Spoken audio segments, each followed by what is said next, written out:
Hey, shh. Calm down. The show is about to start. Reese on the radio. Turn it up. Turn it up loud. Turn it up loud. It's like a dream come true. Turn on your radio.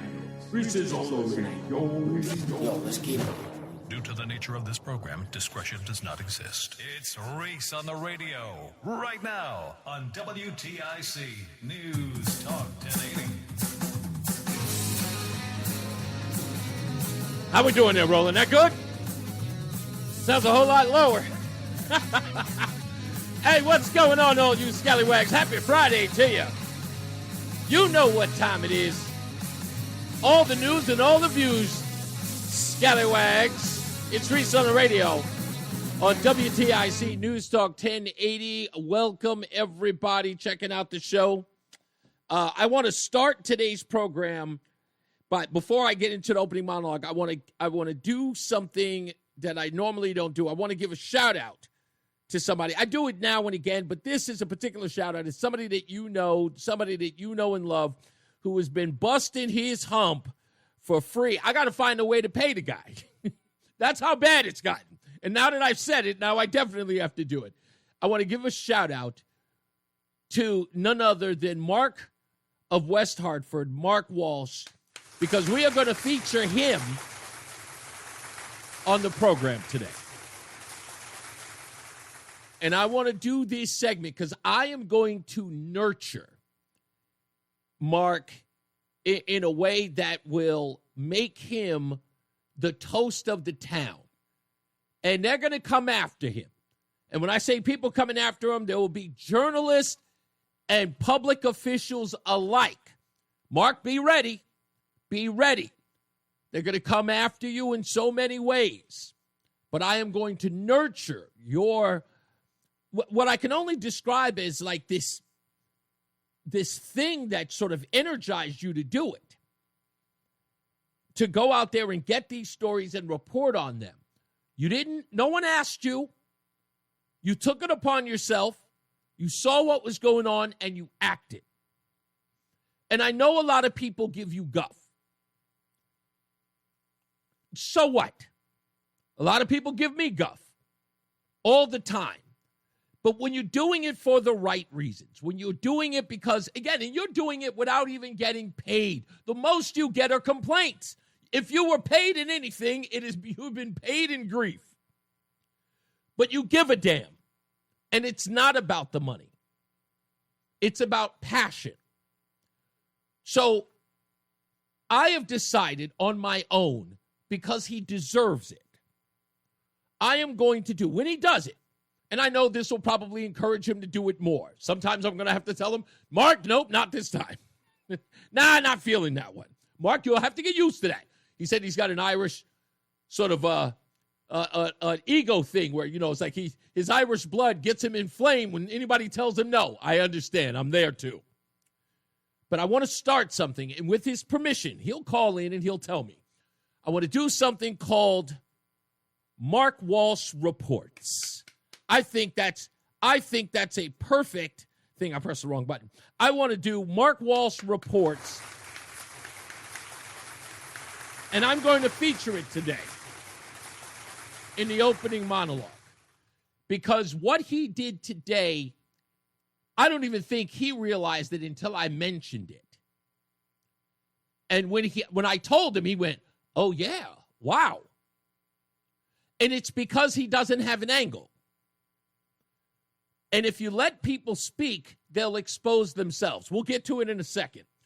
Also, I just want to let you know that I have finished the intro to this thing that you guys have been bugging me about. You guys have been bugging me about, hey, Reese, you don't ever, you do Negro nonsense. You don't do anything for the white folks. And the white folks are the ones that are saying it. Hey, come at us. We don't just want Negro nonsense. We want, crazy white man stuff. No problem. No problem. I've got you covered. All right? And it's going to debut on Tuesdays. This coming Tuesday. You white folks who want this to happen, you are going to get it. Roland, should I play a teaser or should I wait until Tuesday? It's Friday. Should we wait? I'm going to let the producer decide. He's got an Emmy. I would wait. You'd wait? You don't think I should tease it? I have the whole bit. It's like it's visual. It's recorded and everything. You think I should wait? Yeah, you don't want to tease it too early. Okay, all right, then we will wait. There it is. He's got the Emmy, so he'll make the rules. You guys can scream and holler at me in the chat room. So, yeah, Wendy's like, play it. Nope. The Emmy Award winner says no. He says we got to save it. Plus, we've got, of course, don't forget, we got Rozan in the house today. She's going to join the program. We'll talk to her. It's ladies' night as it is. I'm also working, just to let you know, we are working on getting Kool and the Gang on here. I'm doing it diligently every day. They're working with their manager, the public relations folks, Angelo Ellerby and Kevin Goins. They're the guys working at Double Exposure to get Kool and the Gang on here, but they're working with their management team to carve out some time for them to be on the show during the afternoon. They're going to be in Atlantic City coming up very soon. They're not coming to our region, but that's the closest they're going to be. But I don't care. They're on tour, and I want to catch them before they leave the country because they're going overseas. So I thought it would be great for this audience. A lot of them love Kool and the Gang, so I want to talk to them about a host of things. I got to look at their set list, and it's like I know every song, I think, except one, which is baffling to me because I thought they would play a bunch of different songs that I wasn't familiar with, but it turns out I know most of them. So we'll talk to them, and I will keep you updated on when that's happening. So let me get to the Mark Walsh thing. And like I said, I'm calling it Mark Walsh Reports. And you can find him on X at Mark from West Hartford.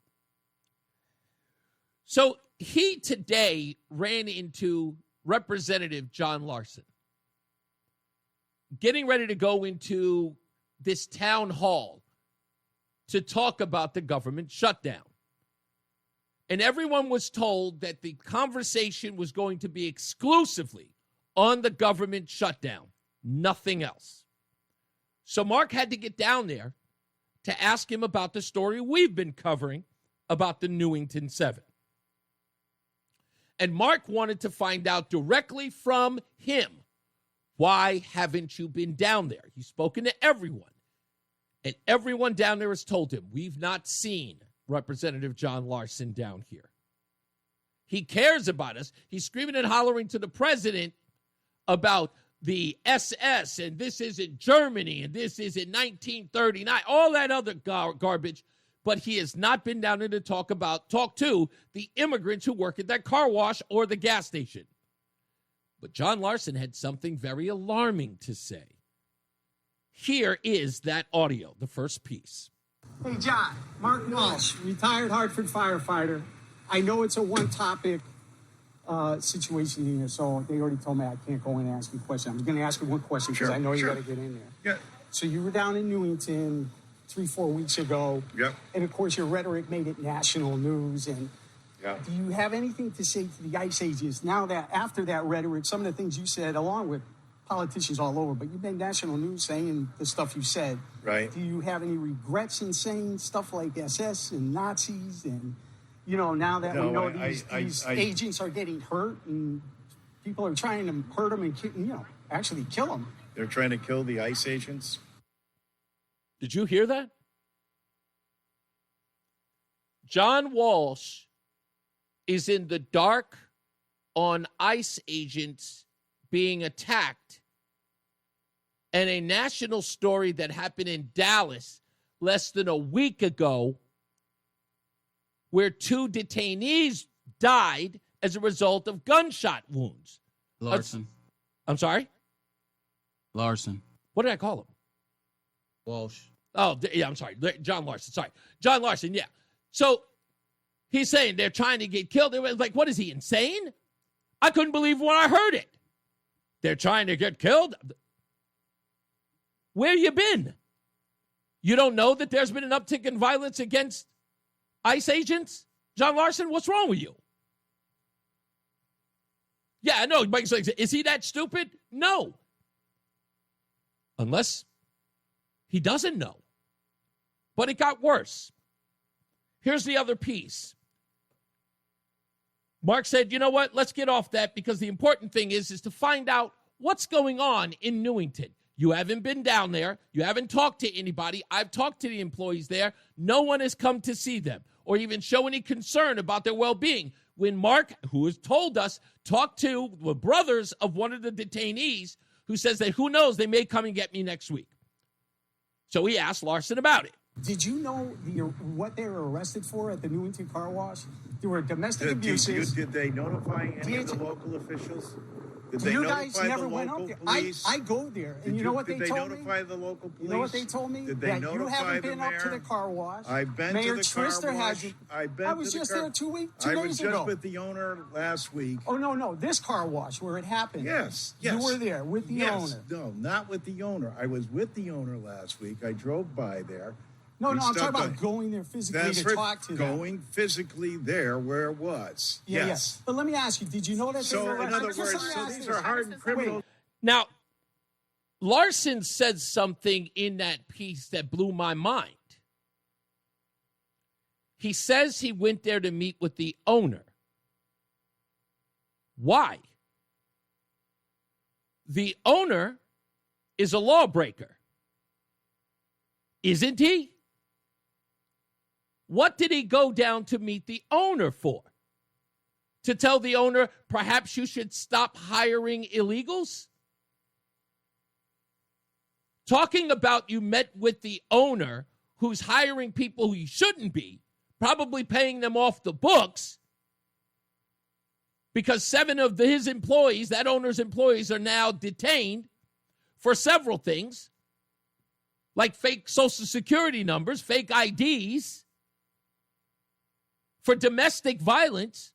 What are you going to see the owner for? Are you going down there to show your support for somebody who's breaking the law? Not hiring Americans, hiring folks at pennies on the dollar? Is that what Larson is suggesting here? I met with the owner. For what? And then it went off the rails. That they took away. Taking Domestic a mother, abuse. How do you taking a feel about mother. domestic How do abuse you charges? feel about taking How a do you mother feel- away from their how do child? you feel about those disregarding- officers were how do you feel domestically about- abused? How do you feel They were about domestically abused by those disrespecting- mothers? Or how Those do you, mothers do you believe in disrespected restraining them? orders? Do How you about believe, violating a in restraining grabbing order? mothers from their children? What's your you thoughts think that on that's good and violating- not notifying what's any your police? thoughts on You violating don't a get to just restraining ask. order? Get that goes both What's ways. your thought on domestic Sir, abuse? if I may, What's your thought on fake? Sir, What's your? I'm going to ask what's that you come what's your inside. what's your opinion on fake Social Security cards, which they had? You said there's no fraud. I've heard you say that. Yes. Trump is always saying there's Sir. fraud. There's no fraud. you may He's come- standing here. look, He's engaging me. There's an you- opportunity to engage with him. You inside. obviously have your own point of view. Okay, God bless you. mhm. That's what makes America a great country. And that's all he had to say. He wanted to talk about women. And when Mark asked him about domestic abuse allegations against those who were detained, he started talking about whether or not ICE agents were domestically abused by women. Now, folks, I'm no psychiatrist. I'm no doctor. I am not going to sit up here and disparage the man's mental faculties. I'm not. But those are 3 very glaring things that we realized in Mark's conversation with John Larson. 1, he appears to not know that there is violence being committed against ICE agents. 2, he's meeting with lawbreakers, showing his support for them. Because that's the only reason why he went down there. He didn't go down there to go talk to illegals. He went there to talk to people breaking the law. I met with the owner of the company. You went down there? Yes, I drove down there. No one else saw him, but he met with the owner. That's a hell of an honor to give someone breaking the law. Getting a visit by your local representative. And then goes on to talk about what I can only describe as nonsense. He wants to talk about women being separated from children, which, by the way, is not the story anywhere. Have you heard this story about the Newington 7? Did you hear any story about women being taken? Nope, not once. What's he talking about? Now, all of a sudden, he's making this argument about women are being snatched from their children. That's not the case at all. There are no reports about that. In headlines today, there's another thing that John Larson is lying about. And it's a big fat lie, and he's fundraising off of it. What I want to know is, why won't these folks report on it? This, they will. This little tidbit, they will. Because the question has to be asked, John, what the hell are you talking about? Why are you meeting with employers that hire illegals? I can understand your solidarity with illegals in there. That's status quo for Democrats. But to go down there to show some support for somebody who's breaking the law, that person is evading taxes. John Larson, that is who you're supporting. And you got an election campaign coming up. Anyone who's voting for you is voting for employers to be able to do that. They are literally signing off on that, as we like to call it in the hood, co-signing it. Yeah, take those jobs from people who he should be paying on the books. I'm not calling John Larson a corrupt man. I'm not even trying to suggest that he is. But he's got some issues. And perhaps at his elderly state, he has lost his compass, his rational one. And maybe he's just a screaming old man shouting at the moon. But this audio says a lot about who he is and what he represents. And if you folks think that he should be elected again, I think somebody should check you out mentally. That's just my view. We'll play a little bit more of this, and we'll also talk about confronting gun violence through lies. Why is Bridgeport still trying to bleed Sandy Hook to make a point about gun control? We'll talk about that and much, much more. It's Reese on the radio on WTIC News Talk 1080. Fan of WTIC? Then do us a favor. Download the free Odyssey app and favorite WTIC. Did they notify any of the local officials? Did Do they you notify guys the never went local up there? police? I go there, and you know what they told me? Did they notify the local police? You know what they told me? Did they that notify you haven't been the up to mayor? the car wash. I've been Mayor to the car Trister wash. hasn't. I've been I was to the just car. there 2 days I was ago. just with the owner last The week. interesting part about this John Larson thing, right? So he went down to the car wash, he says. He said he went down there to go see the owner. John Larson is running for re-election. You see anything in the papers? You see anything in the news about John Larson going down there? What, did he go privately? Quietly? For what? He's running for re-election. This was happening under the radar? What, did he sneak on by quietly when no one was looking? And now he's talking about it publicly? No press release? Anybody find it? The one I got as far as a press release as it relates to John Larson was the one that we got yesterday. That was the one that I gave to Mark, that got Mark down there to go meet with him, because Mark had to catch him outside because they weren't allowed to talk about anything else. If you go to Mark's X page, he plays most of it where he says to the woman who keeps trying to cut him off, he's saying, listen, I'm asking him this question out here because you guys only want to talk about the shutdown inside. Are you saying that I can go in and and address these questions? And they're like, well, that's going to be up to them. No, of course not. Now, again, kudos for Mark. He had to ambush him.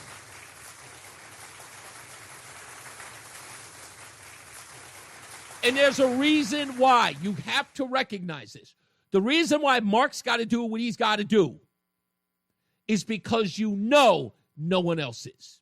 And no one else will. They will not get Larson on the record.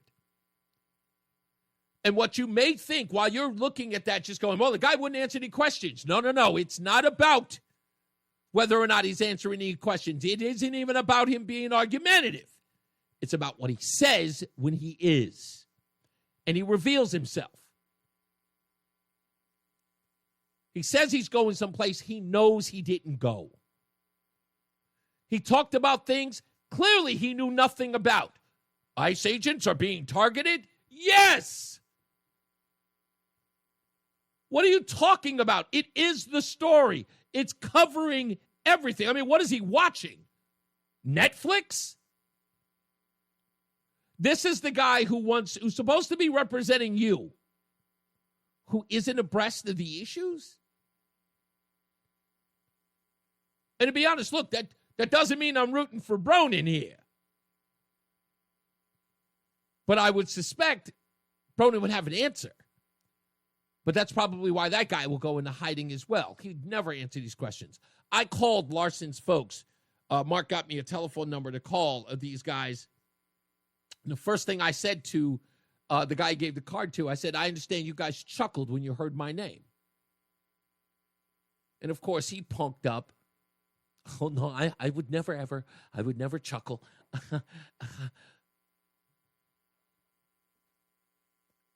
I don't mind that these folks are apprehensive. I don't want to use afraid. But that's why Mark's got to do what he's got to do. And I'm going to do more of these. I just got to make it.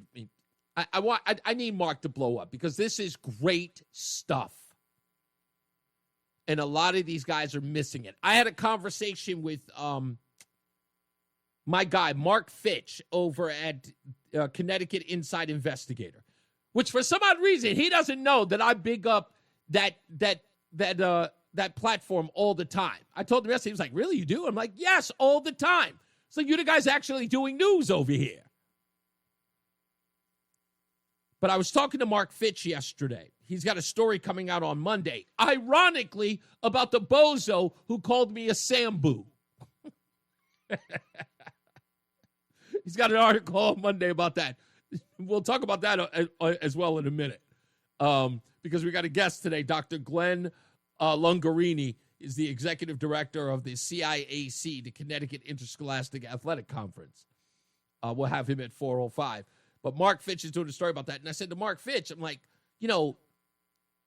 this story, that story, he says the same thing I do. He says, man, this place is rich with material. I can't believe it's being ignored. It's like they're not even trying. I was on WFSB the other day, and they were promoting a story out of North Carolina. I'm like, what?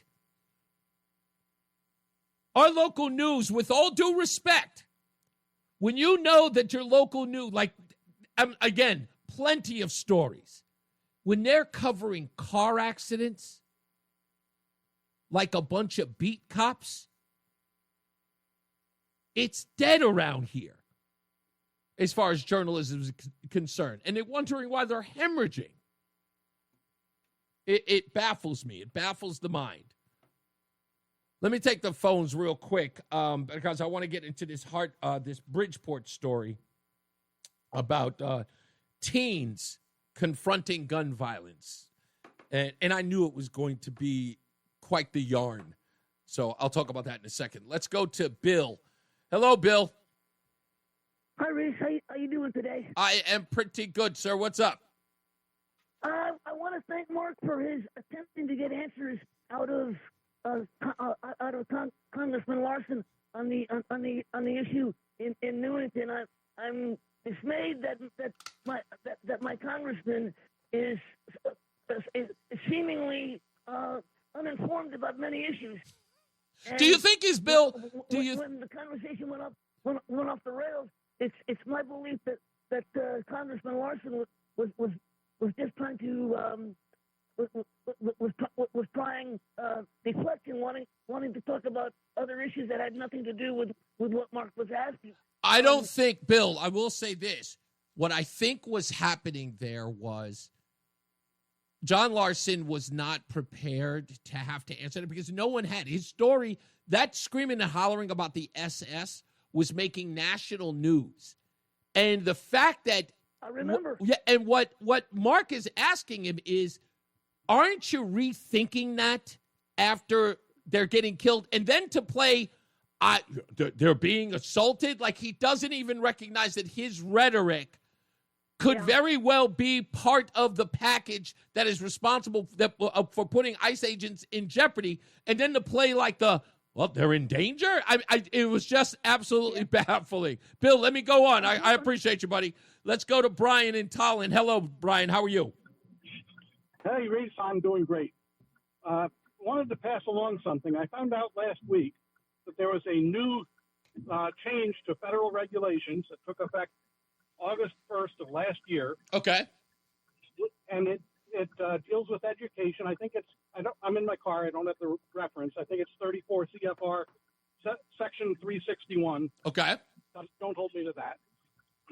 It defines unacceptable sexual discrimination in education as being not allowing students to participate in activities in accordance with their gender identity. And that is a Connecticut rule that was started last year.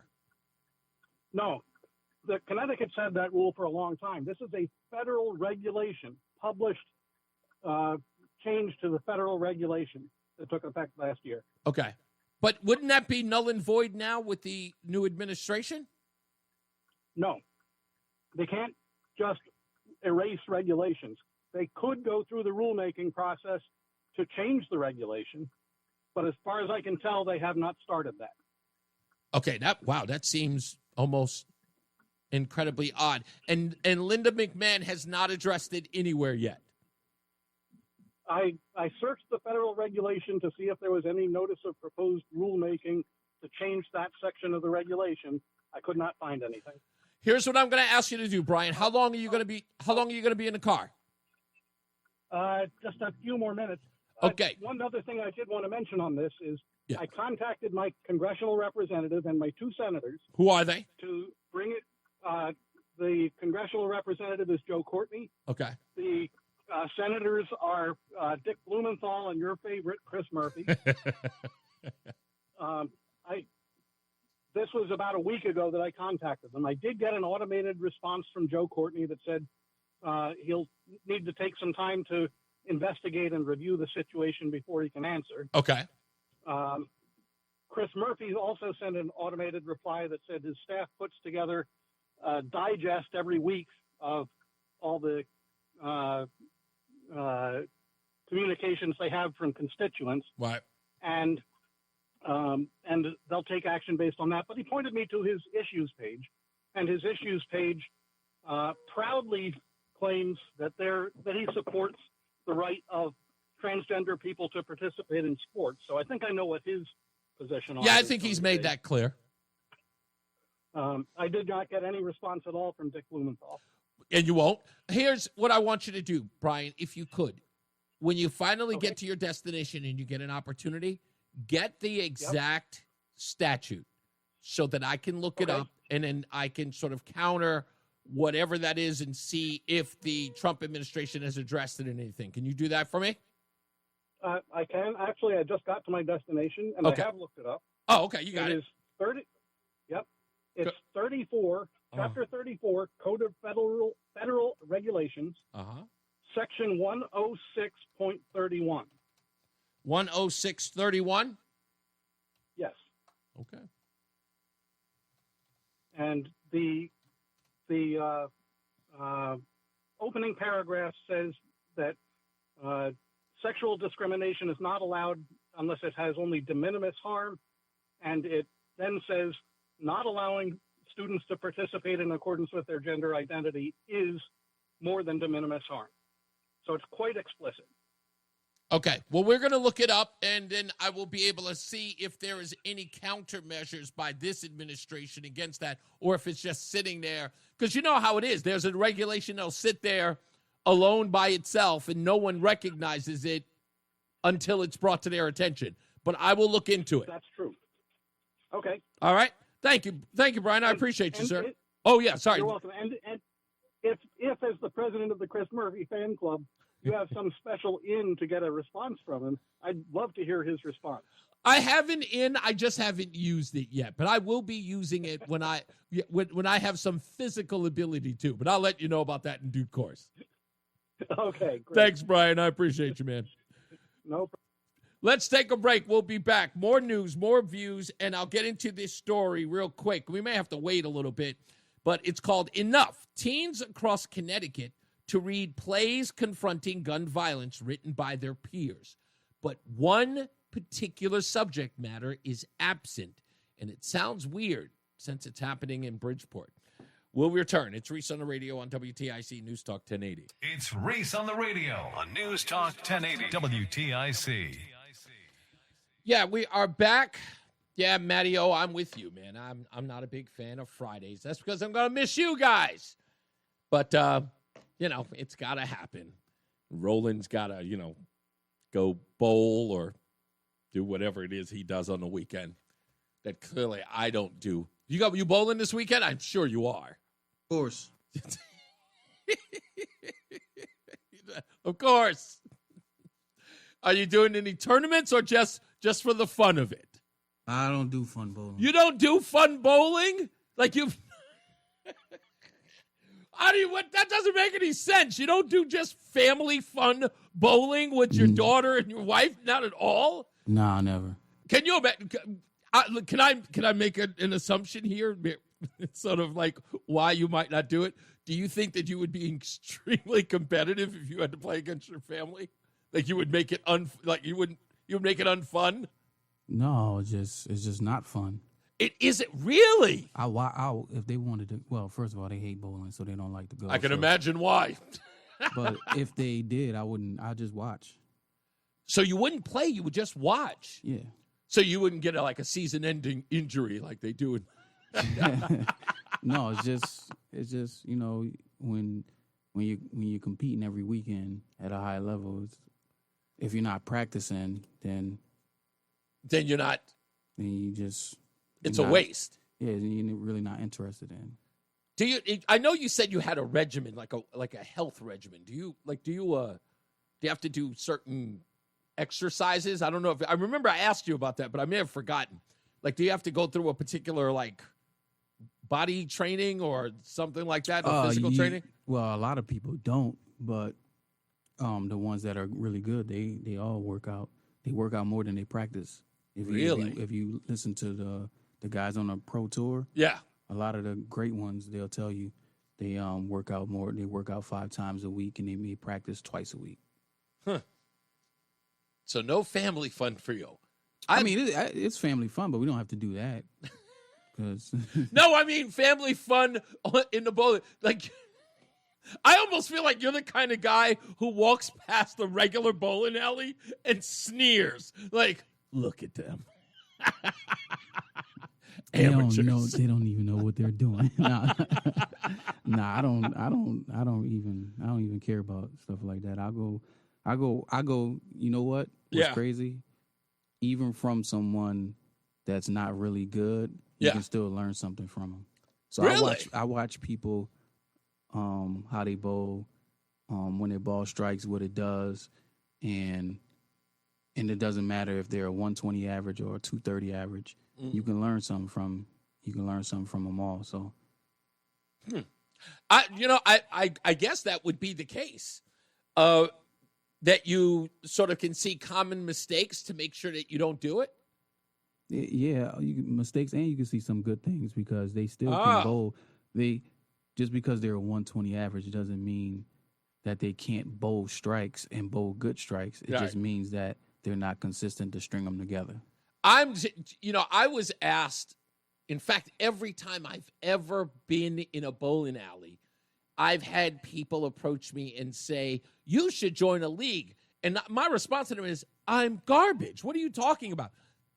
But they say the reason why is because it's a great community outreach, so to speak. Like you get, being in a bowling league is a great sort of, get-together kind of thing. Oh, it's definitely, that's where you have your fun. You asked me about the fun. You have your fun in league. In league, okay. Because depending on the type of league you're in, they have people like my Thursday night league, which was last night. Yeah. This is my second year in an all men's league. I've never been in an all men's league before. So they do a lot of fun little games. I don't drink, but they do like some drinking games. Sure. Different things like that. Yeah, so.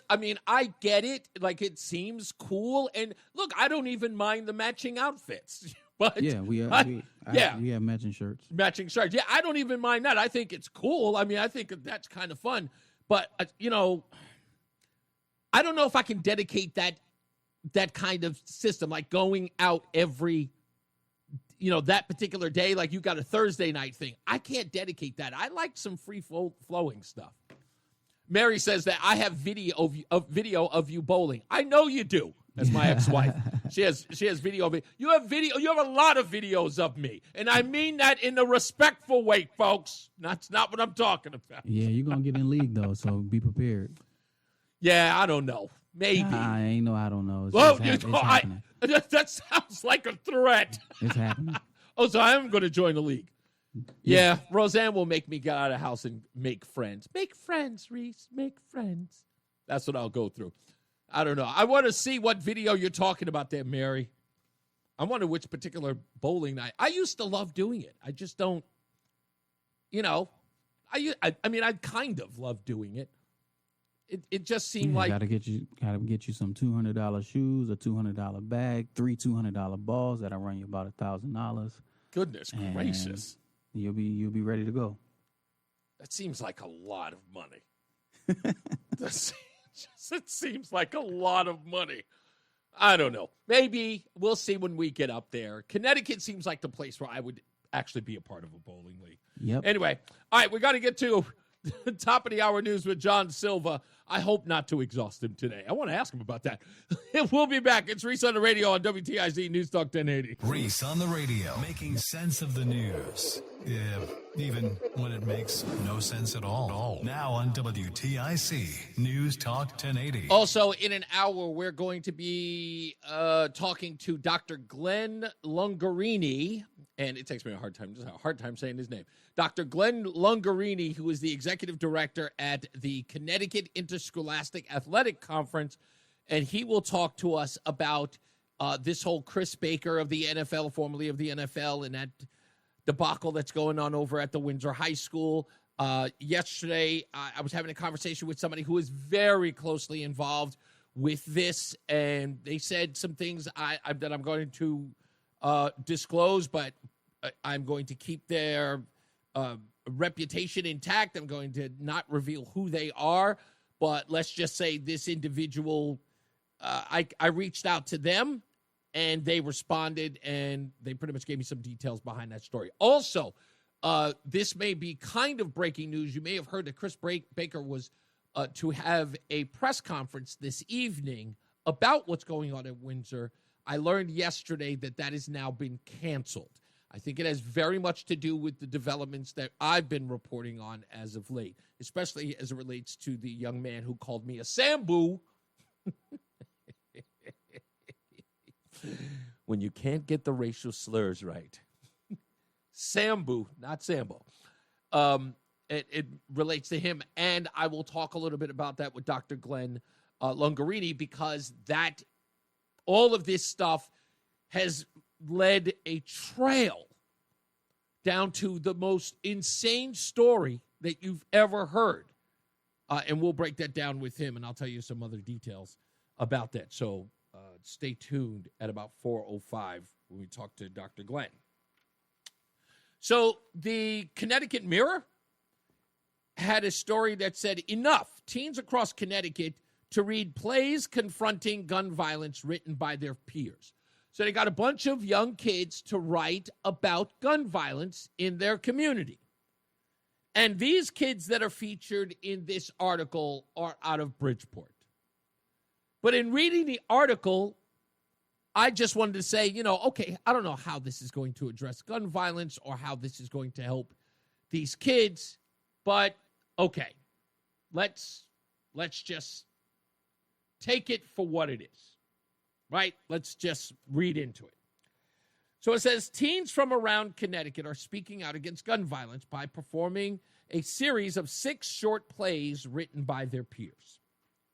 The performances, which happened in Bridgeport on October 6th, in Middletown on October 11th, are part of a nationwide reading of Enough, as part of the movement of young people using theater to demand change. There are more than 70 organizations participating, including the 2 Connecticut shows. The project refers to the widespread sentiment that enough is enough when it comes to gun violence. Gun violence, in fact, impacts communities all across the United States, said Stacy Meyer, the director of Advocacy, Policy, and Outreach at the Connecticut Against Gun Violence of New Fairfield. The group is hosting the Bridgeport performance. Quote, there's no community in the state that hasn't been touched by it. The youth, they see that. They feel it. This is an opportunity to have them have their voices heard when they don't always feel they have that chance. And Hang Time of Bridgeport, as well as Odd Fellows Youth Playhouse and Art Farm in Middletown, are behind Connecticut's efforts. The authors of the winning selections range from 13 to 19 and are from Georgia, Wisconsin, Florida, Mississippi, Texas, and California. The plays are chosen from hundreds of submissions and tackle topics including school shootings, suicide, and domestic violence.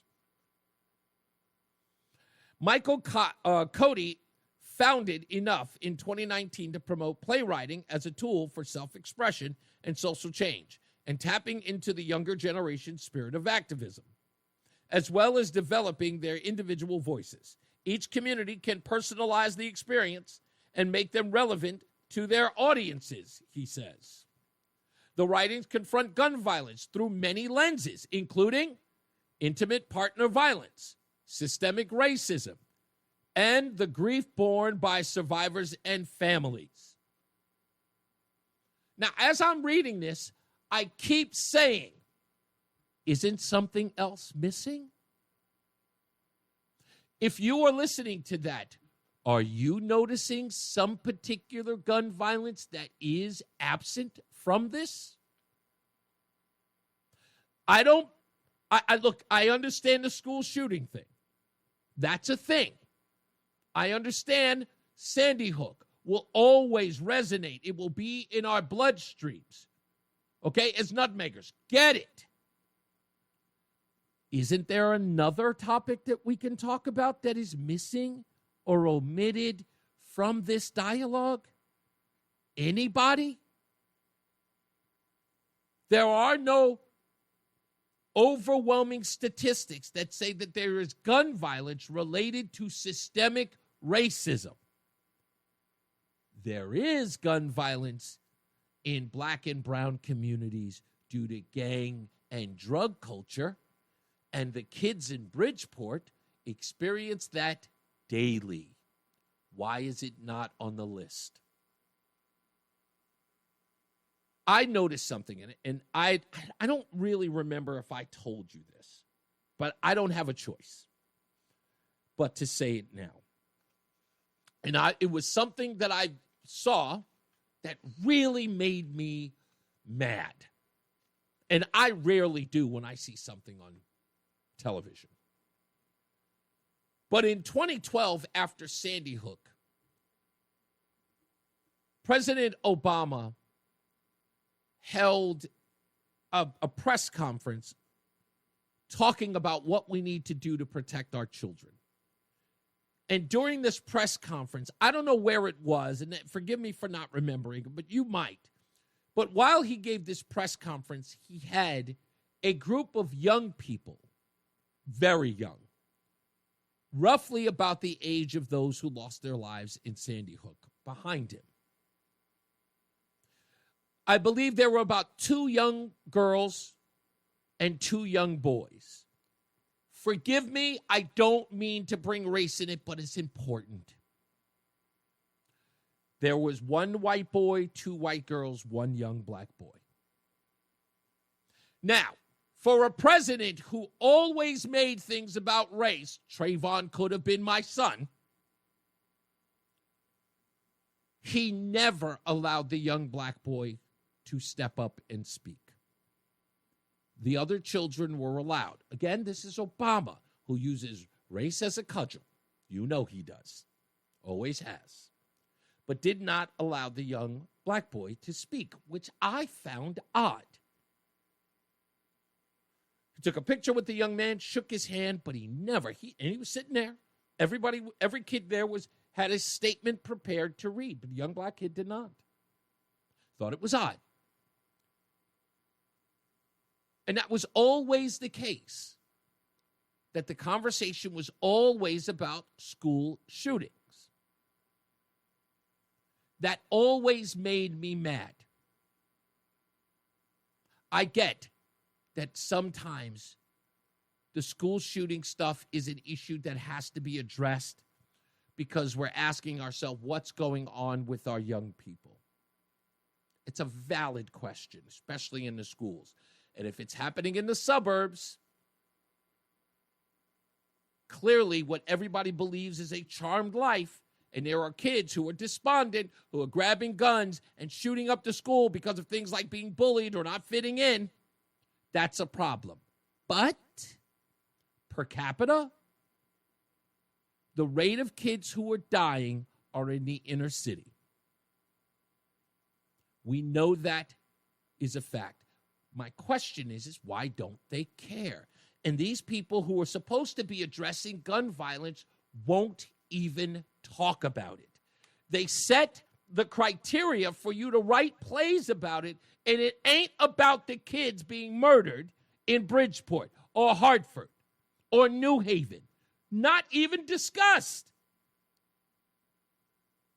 Nowhere. After the events of September 11th, we got a phone call from a girl up in Harlem who I absolutely berated on the air because she wasn't focused. Why are the police down at Ground Zero? I said, because the terrorists don't want to blow up the Apollo, okay? Have a good day. Now, I know it was mean. I know it was dismissive. But she clearly wasn't meeting the moment. As my host once said, Star, that's his name, as he said, America got its 2 front teeth knocked out on September 11th. And to be honest with you, I didn't want to hear any nonsense about whether or not the police were guarding the Adam Clayton Powell building. Nobody cares about that building. It's never had a terrorist threat ever. The only thing it's ever had a threat of is not making its rent. But the interesting part is that while everyone is talking about Marjorie Stoneman, Columbine, Sandy Hook, whatever the case may be, whatever school shooting, what was it, Virginia Tech, whenever they're talking about that, everyone, as far as the national media is concerned, pays no attention to the inner city violence. It's barely an issue. In fact, if you were to gauge the importance or the relevance, even on places like Fox News, it doesn't even measure. They don't care. Everybody says they want to address gun violence, but they don't care about where it is killing the most people.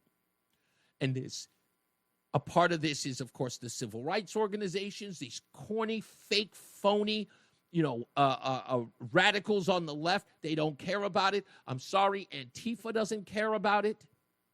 None of these organizations like Indivisible are talking about it. Soros has got billions of dollars. I've never seen it go towards that cause to keep those kids safe, ever. These folks, the Ford Foundation, any of them, the Koch brothers. They give more money to these organizations that rabble-rouse, but they do nothing about these black kids getting killed. Nothing. They don't even care. But that's not even the worst part. The worst part is that the people who are dodging the bullets in those communities say nothing either. The folks whose kids are getting killed say nothing. Even at the funeral, they just scream, why? And they're not even like energized to start organizations. They start fundraising campaigns and crowdsourcing for funerals. And then it's over, and they put the kid's picture on a T-shirt and call it a day. And people like this get prominent. I mean, we're talking about a lot of words dedicated to things that happened in 2012. Again, it's not to dismiss Sandy Hook. But come on, let's be real, folks. We can't go back. Do you understand that? We can't. We have to move forward. And in moving forward, they're trying to prevent something that they believe is taking the lives of our young people. And they won't even talk about the young people who are more at risk. What domestic violence are these kids going to talk about? What systemic racism are they going to talk about when it comes to gun violence?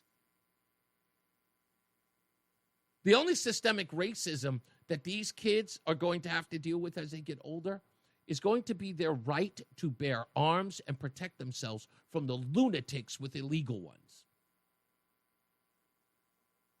That's the only systemic racism they're going to deal with. And I bet you if one of those kids were to write a piece or a play about that, it would never see the light of day. I don't understand. I know some of you care. Don't get me wrong. I know everybody says, well, what about the violence in those inner cities? But truth be told, it's more than just saying, what about? Is that no one is bothering to ask the question, hey, man, you guys have a lot of pull. You guys drop a press conference and the media comes a-running. Why won't you talk about this? If it's about the babies, why is it not about the babies? Why are you never talking about that? There was more ink on a story about a girl sent home about her hair color at a supermarket that was put on violence happening in any one of these inner cities in the state. Any of them. It's literally drive-by stuff. And yes, I meant the pun. It's filler. Another person was shot yesterday. Police have no suspects. A woman and her 2 children were shot yesterday. We have no suspects. And then it just moves on. Another drive-by shooting in Hartford. There are no suspects. And now the weather. No offense, but that's all I'm asking. It's like, what are we going to do? You know, I talk about these stories every day when they come up. And it's okay in some cases to be the only person covering the news, but I got to call out you people out there, and you know who you are. You leftists, you people who seem to care about those who cannot defend themselves. You care about the black and brown.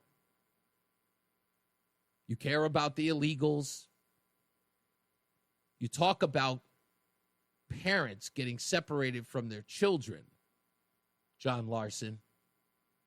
What about parents who inevitably get separated from their children because their kids are dead, or the other way around? Kids who lose their parents due to gun violence, who are left orphaned. Don't those kids matter? Or maybe they just don't meet the mark. Maybe you can't fundraise off that. I don't know, but Something's got to be done. But this, no offense, this thing, no, every offense. This is a joke. You got these kids writing plays. These kids are writing plays about stuff that doesn't affect them. And you think this is helping? This is rubbish. This is garbage. This is stupid. It's another waste of ink. Get on it. You guys can do better than this. Or I would just prefer you just come out and say you don't give a damn about those lives. Because I know, truthfully, I know that you don't. I know none of you give a damn about those babies. Not one about those black babies. You don't care about them in the womb. You don't care about them in the streets. You don't care. For them, you just pick and choose when you wish to use them as your political or social pawn whenever they're available to you. The worst part off is a lot of you garbage individuals, and I mean real garbage individuals, you will lap up that support in a heartbeat because you folks, you want to talk about Sambus. Boy, are you some folks some Sambus. We got to take a break. We'll be back. More news, more views. It's Reese on the radio on WTIC News Talk 1080. Happy birthday to us. Happy birthday to us. Happy 100th birthday, WTIC. Happy birthday to us. We're back. It's Reese on the radio. Let's get to some news. We opened the show talking about John Larson and the lies, saying that, he went down to the car wash, didn't meet with any of the illegals working at the car wash, but met with the car wash owner. Also saying that he knew nothing about the violence against ICE agents. Well, now he's saying something even more, and he's actually fundraising off of it. Representative Larson, he says that he is happy that he was put on what he calls the Homeland Security Watch List. There is no such thing. He says that we must support the members of Congress who have the courage to stand up to Trump and his authoritarian regime. John is not backing down, and neither can we, according to an email that he sent out with several links that redirect to his campaign donation page. Larson was the only member of the Connecticut delegation who ended up on a list compiled earlier this month by the U.S. Department of Homeland Security. It named Democrats and groups whom the agency characterized as having hateful and violent rhetoric, specifically in regards to immigration enforcement. Larson says that it is a badge of honor, but now he's calling it a watch list. It's not a watch list. They just pointed out that he's the one screaming and hollering that ICE agents are behaving like the Gestapo. 2 weeks after the Federal Committee on Vaccine Advisors approved a new recommendation for those who should get the COVID-19 shot, neither Health and Human Services Secretary Robert F. Kennedy nor his deputy have signed off on, leaving states unable to order updated shots for low-income children. That's according to two immunization program experts who spoke on the condition of anonymity to avoid reprisal from the administration. And all I can say is, kids, good on you. The shots aren't coming in, and you're no longer in danger. You're safe. That's the administration caring about you, clearly more than Black Lives Matter is. Senator Doug McCrory used his leadership roles of the legislature's education and budget committees to pressure state education department officials on several occasions to send millions of dollars to a Hartford nonprofit. At least $800,000 of those funds were then funneled to an organization run by his associate. Emails and text messages between the agency staff, which were obtained by the Connecticut Insider Show.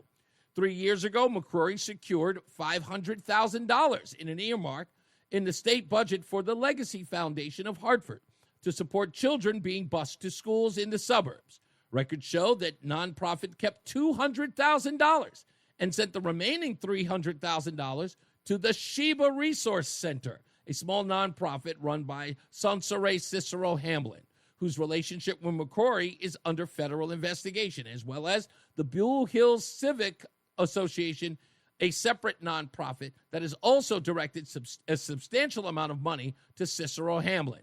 Federal investigators issued subpoenas this summer, compelling the Department of Economic and Community Development to turn over all communications they've had with McCrory and Cicero Hamlin's companies and nonprofit, as well as all documents concerning any federal or non-professional relationship between the two.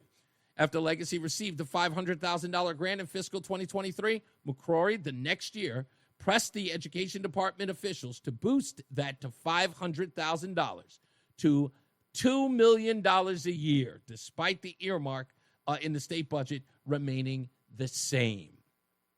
Oh, they're so... Again, these folks, hundreds of thousands, if not millions of dollars, still not addressing the violence in the community. They sure are lining their pockets. Huh? This stuff, never the outrage by my libs. The libs who listen, not an ounce of outrage by this. You know why? Well, because they're black charlatans. Those are the kinds that they can accept. Oh, let the blacks do it. They've had so many years of oppression. Yeah. Now for the stupidest thing I read today.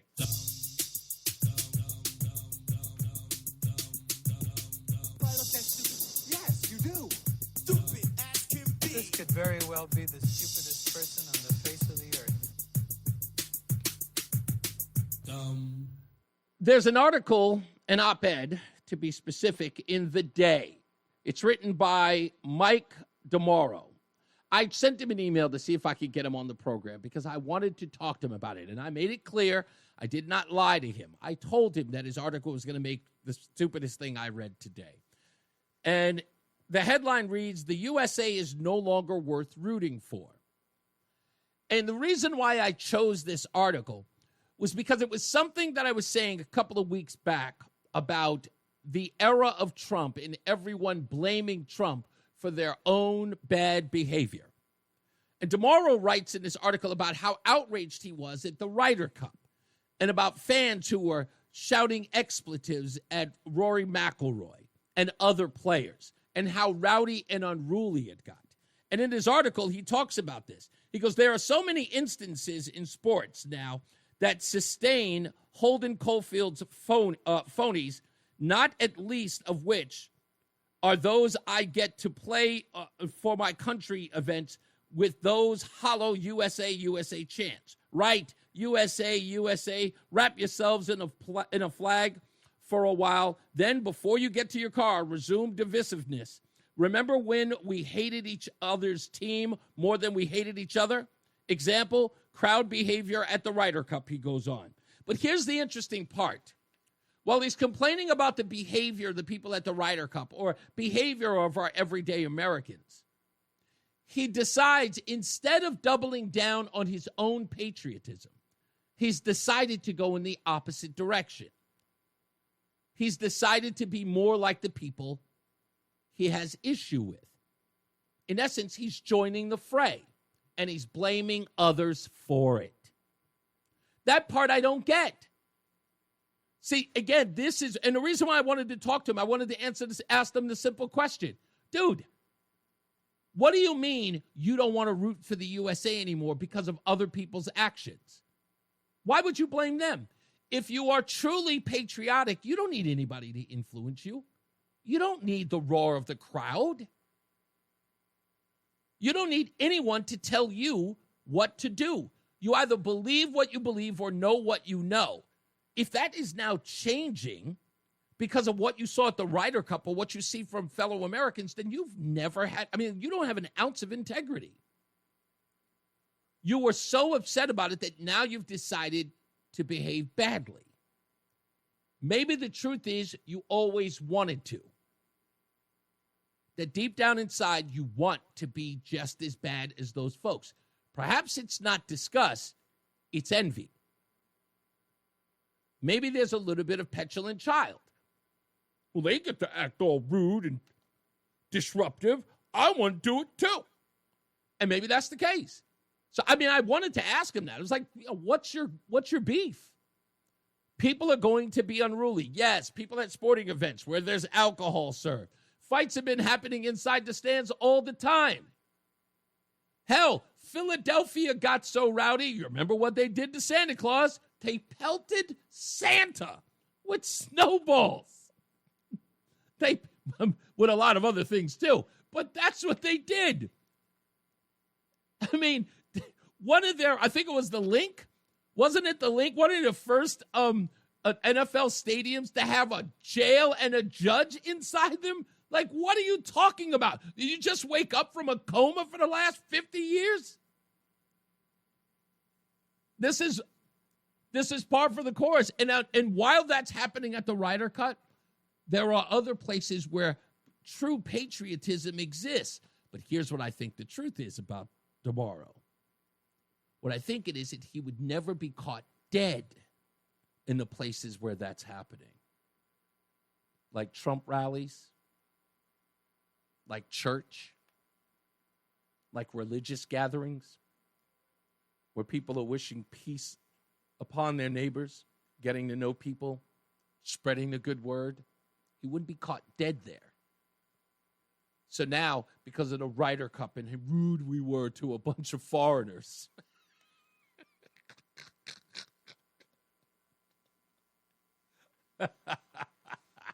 I don't know. I just found that amazing. That just makes me laugh. I don't know why, but it just makes me laugh that anybody. It's like, so they got rude. And he's mad because there was a comedian there that was sort of egging everybody on. Who's the bozo here? If a bunch of guys drinking at the Ryder Cup were egged on by a comedian to behave badly, those folks are no worse than you. Because if you think about it, they were told to do something. They followed suit. You saw their behavior. You're following suit. You know better. And it's not about, and he thinks it's like, no, you can call it unpatriotic if you want. I'm not. I don't think that what he said was unpatriotic at all. I think what it was petulance. I thought it was whiny. I thought it was girly. That's what I think it was. You didn't like men behaving badly, and now you're crying about it. I don't think you have a patriotic bone in your body. I just think you don't like rudeness. You're so rude. If you want to read the whole article, it's in the Day. Again, Mike DeMauro wrote the article. It's funny. I thought it was funny, just in my view.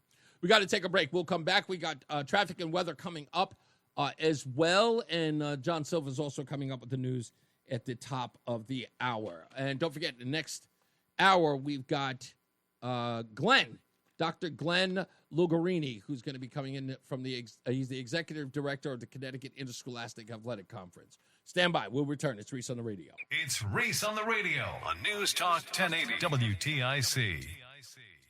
I cannot believe it. I just heard Hamas has agreed to release all hostages after that Truth Social post at 8 o'clock this morning by Donald Trump telling them they needed to release them by 6 p.m. D.C. time on Sunday. And now the report has just come over the wire that they have agreed to release all hostages. This is, again, just breaking, so we'll find out exactly what's going on. And we'll get to that if there are any changes to that report or any details to that report. So there are, we know that there are some points to a 20-point peace plan for Hamas that was announced when Benjamin Netanyahu was in the White House. And Benjamin Netanyahu has agreed. We know Qatar agreed. Saudi Arabia has agreed. And there's some others. Muslim nations have all agreed. So, and like I said, if anything else comes about that, we will get to that. Also, later in the program, I have to talk about this Axios article. Keep fighting.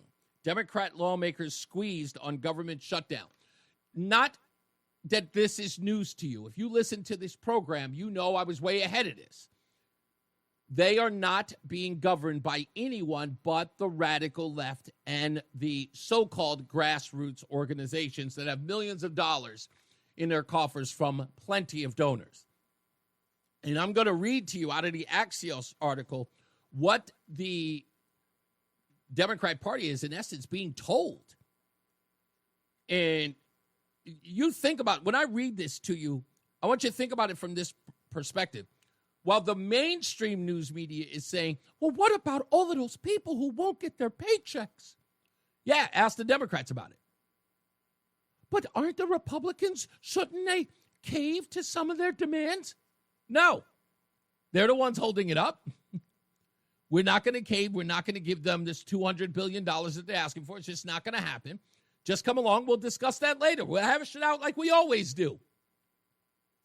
You know, elections have consequences. And not only that, you can bring it up during the midterms. Maybe it's a winning argument. You know, get us out of our seats. Yeah, you're fine. They don't want to do that. But if that were the case, that would be one thing. But it's not. The bottom line is they don't care. The progressive left, they don't care. Keeping the government closed, they believe, is a attack or at least a win against Donald Trump. And they've got to hold the line. So it isn't about party leadership. It isn't about their constituents. It's about the activist groups. And I said this weeks ago on this program, the Democrat Party is not the Democrat Party anymore. The radicals have taken it over. The maniacs are in control of the asylum. They can do nothing without their support or their direction. So Hakeem Jeffries and Chuck Schumer, Nancy Pelosi, any of them, they don't exist. They don't have a mind of their own. They couldn't make a decision if they wanted to. Mamdani's party is in control now. That's it. And the Democrat Party has no soul. All it's got is fight and pushback. Doesn't care about the direction, doesn't care about the people they affect. Now, I want you to think that's anarchy. People are going to lose jobs. They know that. They don't care. Employees are going, federal employees are going to be gone. That's no more furloughs. Fired. Reduction of government. They don't care. Hold the line.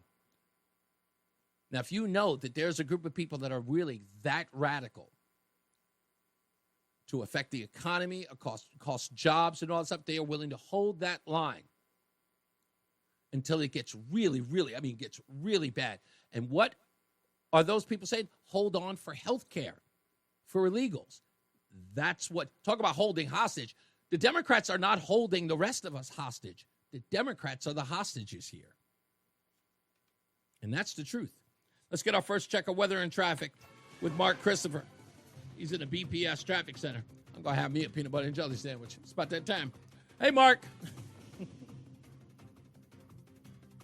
Who will be here eventually. Oh, I forgot it's Oh no, it's Tom O'Hanlon. I forgot it is too. That's right. Tom O'Hanlon's in the BPS traffic center. Hello, Tom. Give me 1 second. All right, he's getting Tom O'Hanlon stuff real quick. It's Reese on the radio. And don't say we didn't warn you on News Talk 1080 WTIC. You know, that minute goes by fast when you say 1 minute. All of a sudden I'm looking up and I'm like, goodness, that was 30 seconds. Anyway, it does. It goes by so damn fast. Let's do the thing. Savory, flavory, bagel, deli, and bakery. Between rounds, between rounds, between rounds. We now say congratulations to Andrew S. of New Britain. He is our winner of the Between Rounds Dozen Bagels a month for 6 months, courtesy of Between Rounds, the Bagel Bakery and Sandwich Cafe located in South Windsor, Vernon, and Manchester. If you'd like to win, you got to go to reeseontheradio.com. It's REESE on the radio.com. You got to put in all your information in order to apply. It means your telephone number and your date of birth. Yes, we do get to find out how old you are. But don't worry, I'm not that good at math. So just fill all that information out right there at reeseontheradio.com. You must live in the state of Connecticut. You cannot have won within the last 6 months. However, even if you haven't won and you've applied in the last 6 months and you want to, up your chances, it's okay. You can reapply. It's not a problem. It's not one of those things where you only get to apply once. You notice I've never said that. Apply as often as you like.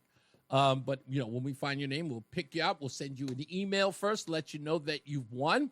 And then, of course, you come here at about 4:05 and you hear your name announced. Make sure you fill out the information as Roland sends it to you and get all that good stuff back to the folks at Between Rounds so you can win. When we return, we have Dr. Glenn Lungarini. I think it's Lungarini. I hope I'm pronouncing it correctly. He is here on the program from the Connecticut Interscholastic Athletic Conference. This is the story about Chris Baker, the NFL, former NFL player, and, of course, their regulations as far as volunteers are concerned working at these schools. So we'll talk to them about that and a little bit more about that, what that program does, because they do a lot of great things. You'd be surprised at what they do. So we'll talk to the doctor about that, so stick around. Let's get another check of weather and traffic. Tom O'Hanlon, he's in for Mark Christopher today in the BPS Traffic Center. It's Reese on the Radio on News Talk 1080 WTIC. All right, we are back and on the phone with us. Let me grab him real quick. Is Dr. Glenn Lungarini, who is the executive director at the Connecticut Interscholastic Athletic Conference. How you doing, Dr. Glenn? I'm doing well, Reese. Great day for football. Let's talk some football. Let's talk some football. Listen, I've never heard of your organization, and many others are now starting to sort of come around to who you folks are. In fact, I think Roland knew who you were as I was talking about you yesterday.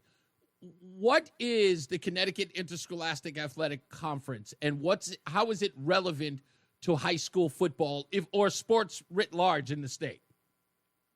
Sure. The CIAC, Connecticut Interscholastic Athletic Conference, is a division of the Connecticut Association of Schools, which by its membership consists of all of our member school principals. So we have 184 high schools that are part of our CIAC and the Connecticut Association of Schools. So those principals are the legislative body voting members of our organization. And in Connecticut, we govern interscholastic athletics for our member schools. So there's a couple bodies that govern interscholastic athletics. For us, it's private, public, and parochial who choose to be members of our organization. Then there's the NEPSAC, which is the prep schools and the Founders League. Those are all within Connecticut. Now, as it relates to this story we've been talking about with Chris Baker, this school superintendent said that in order for him to be on the field, coaching kids, mentoring kids in any capacity as it relates to football, even off the field, training or tutelage in any way, has to go through, one, the permission of the school, and also the Connecticut Interscholastic Athletic Conference. Is that a fact, or are there other guidelines that you can sort of maneuver around? Yeah, so when it comes to our public schools, whether it's middle school, high school, intramurals, competitive sports, that is all governed under Connecticut state statute. It's Section 10-149D. Those are the statutes that govern coaching in the state of Connecticut. And this all runs through the State Department of Education and their Bureau of Certification.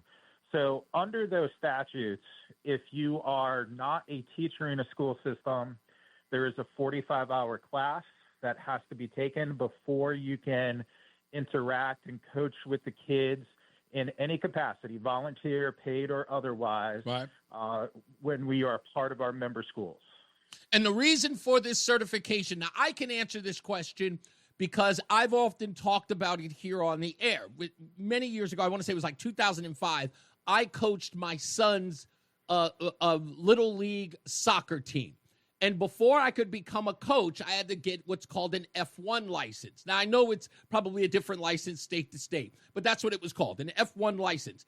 And I had to go on my own time to their program, which was 12 hours a day, 24 hours. I had to go 12 hours on Saturday, 12 hours on Sunday, and then wait for my certification before I could go out and work with the kids or be their coach. We're talking about the same kind of deal, right? Because there are other parts that you have to consider when you are dealing with people's children. Can you explain that? Yeah, it's a very similar process. And, the idea of going through the legislative coaching course is that it gives that understanding for people working with youth and kids about the mindset of children, about what those goals should be, about the design of practices. It also takes you in depth into health and safety. So there's a requirement for first aid, CPR, and AED training. There's a requirement for concussion training, as well as heat illness prevention and cardiac arrest. So there's a lot of specifics that go into that, just the, general, mom and dad who haven't gone through that training may not have that understanding. And so it is a health and safety standard set forth by our state legislators. What do you think, if you could speculate here, and if you can't in your capacity, please do not answer the question, but if you can, please, I want to hear from you. So let's say in the Chris Baker situation, he's allowed because everyone's sort of giving him this latitude. He's a former NFL player. He must know. If they had provided an opportunity for him to not go through that certification and he was training kids off-site during his own time, those parents' own time, and something like you just described just happened where, because we're talking about a dangerous sport, a contact sport, where there could be spinal injury, concussions. We've had kids who've collapsed and died on the field because of all the gear they're wearing and the heat. What were to happen who would be held responsible if indeed something like that took place and the person weren't certified? Right. So there's two standards that you're looking at in that scenario. When it's during the sports season and the school is authorizing whatever is happening with the practices, they are the entity that stands to be liable, and they have to ensure that everybody that they have instructing the kids and spending time with the kids in any scenario does meet all of those state requirements. If you're looking at a scenario where, say it's in April or May, so we're out of football season, right? Parents are on their own. They're working with a coach. That coach has their own facilities. We don't have any guidelines. We don't have any restrictions against that. People are free to work with and engage with whoever they choose to on their own time. It's the point during the season that we have those requirements where you can only work 6 days in a row, and then you have to have a day of rest. So we don't want kids going on that day of rest and going and working with individuals outside, because, again, especially in a sport like football, you need that recovery time for your body. Those are requirements set forth by the State Medical Society Sports Med Committee, and those are the standards we stick to during the season. For those of you just joining us, we're on the phone with Dr. Glenn Lungarini. He's the executive director of the Connecticut Interscholastic Athletic Conference. We're talking to him about why these regulations are important when you're dealing with the children through the schools, as it relates to athletics. And it's the same thing with every sport. I don't think that is there a sport that you guys wouldn't cover under these guidelines? I guess it would be everything, right? There isn't a sport you guys wouldn't need a certification as a volunteer to work in, right?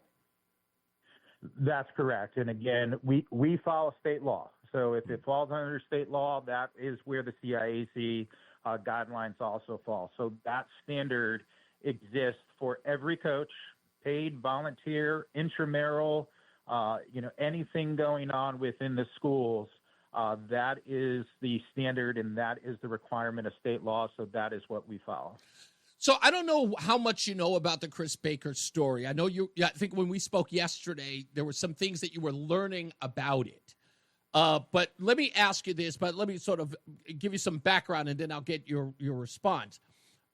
So according to Mr. Baker, his issue was, and why he wanted to help in the first place, is that he felt that there were plenty of students within the program at Windsor who were not getting their proper due. In other words, they didn't have tape on those particular students or those players, and there was no real effort to get those tapes to the right folks at schools, like D1 schools, be it Penn State, Florida State, wherever the case may be. and those kids were being neglected, and all he wanted to do was to give those kids an opportunity. Does the Connecticut Interscholastic Athletic Conference do anything like that, or are you familiar with the process to do those things? Yeah, so actually, Reese, I spent 8 years as a Division I baseball coach, so very familiar with the recruiting process. Played myself in college as well, and also I do a lot right now with our student athletes when it comes to the world of name, image, and likeness. So looking at a lot of NIL contracts. In fact, you have an announcement at the end of this that I know you want to talk about. So I'm going to make sure you do that. Yeah, it was a great day today. You could just look on social media anywhere, and top basketball prospect in the state, Abdul Torre, and his family at Notre Dame of West Haven announced and signed with the University of Arkansas today. So, he did? Okay, so he did make a choice. Yeah, he did. And So I it heard, was, I thought he was going to pick UConn because I know that UConn was one of the choices. Yeah, he was great teasing the crowd with the three hats in front of him, and it looked like UConn for a minute there, but the red and black won out. So, well, that's unfortunate. That's unfortunate. You know that UConn's a pretty good program, but okay, he made his choice. So, okay, well, getting back today, having been a D1 coach in baseball, the process, in other words, that that Baker's suggesting is that these kids were getting overlooked. But people on the inside said that these kids are not really D1 material. Talk to me a little bit about that process. Yeah, so we just ran our first our first CIAC combine camp for football this past year. We ran it this summer at Western Connecticut State University. We had 135 Connecticut football players at the camp, and coming out of that camp, we had about six or seven kids that did end up having contacts and finding Division II and Division III schools.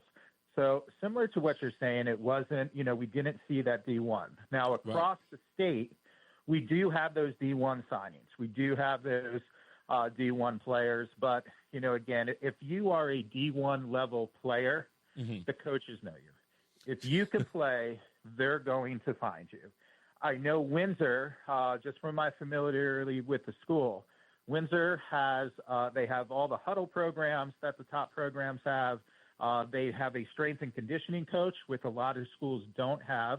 That's available for their student athletes. They have an athletic trainer on staff, which is something in today's high school scenario that's considered a luxury, especially here in Connecticut. There's a shortage of trainers. So they have film, they have weight room, they have strength and conditioning coaches. They have excellent coaches on staff. So they have all that resource available to them, which many of our other suburban and urban schools don't have the resource to. So I think in this case, you look at how Windsor has positioned its athletes and programs and facilities, it truly is one of the model programs in the state. So, wow. I think this is more than anything. We see this from time to time. It's just a disconnect of the process that was taken. I think sometimes if somebody sat down, before they try to intervene, to understand what's the right role, how can we play this, how can we benefit each other, then oftentimes it comes out to be very positive. But when the relationship starts without that communication, then, we tend to see breakdowns, I think, similar to what's experienced here. Yeah. Last question before I let you go. Can you talk about the rumors that there was a young man who I had the pleasure of interacting with trying to claim that you folks at a Connecticut Interscholastic Athletic Conference didn't exist because they owned the name? Can you speak to anything about that, or should that just be left to your lawyers? Because I know there's an article coming out in Connecticut Inside Investigators on Monday. Can you talk a little bit about that? Just about a minute worth. Yeah, I think we're like the M&M guys, from the holiday commercial. We do exist. And, so this was, as you said, just an interesting case. It is in court. We have been granted a temporary and a preliminary injunction against this individual for their fraudulent claims. So, we'll let that play out in court as it is. And, continue to keep doing the great work that we're doing for our kids, coaches, and schools in Connecticut.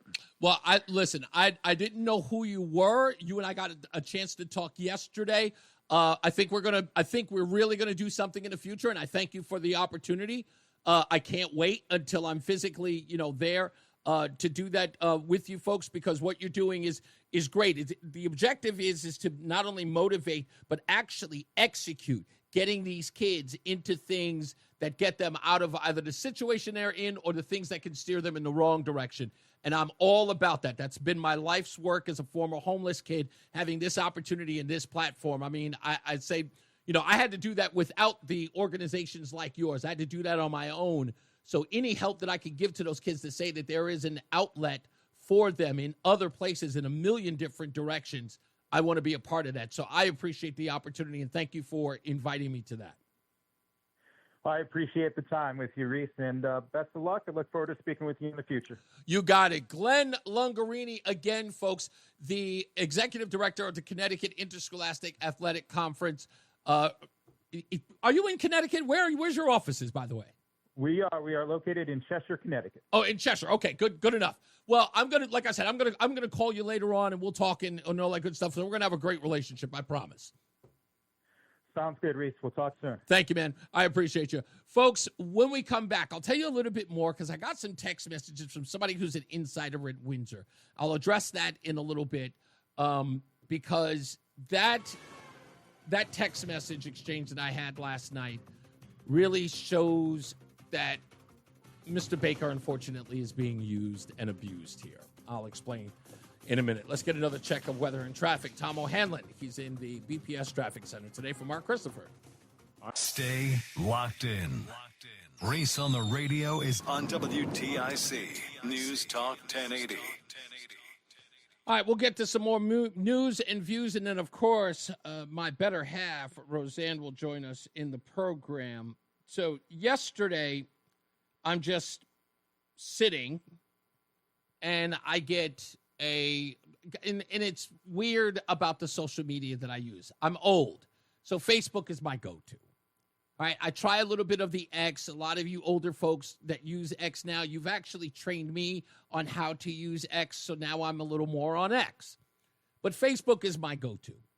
But out of nowhere, I get these requests from places that I don't really dwell, and that's Instagram and TikTok. Even though I have pages on both, it's really the hood rats that mess with me on TikTok because of my former days. But over here on Instagram, I barely exist at all. But I got a friend request.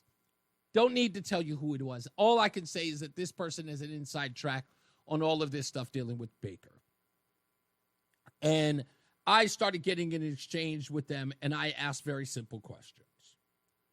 So I said, are you familiar with the story on Chris Baker? Person responds, yes. Over it. The stuff or ish is BS. Okay? It's about the kids. That's it. And I was like, sorry to hear that. It is about the kids. All I need to know, who is making an issue? Is it Baker or the school?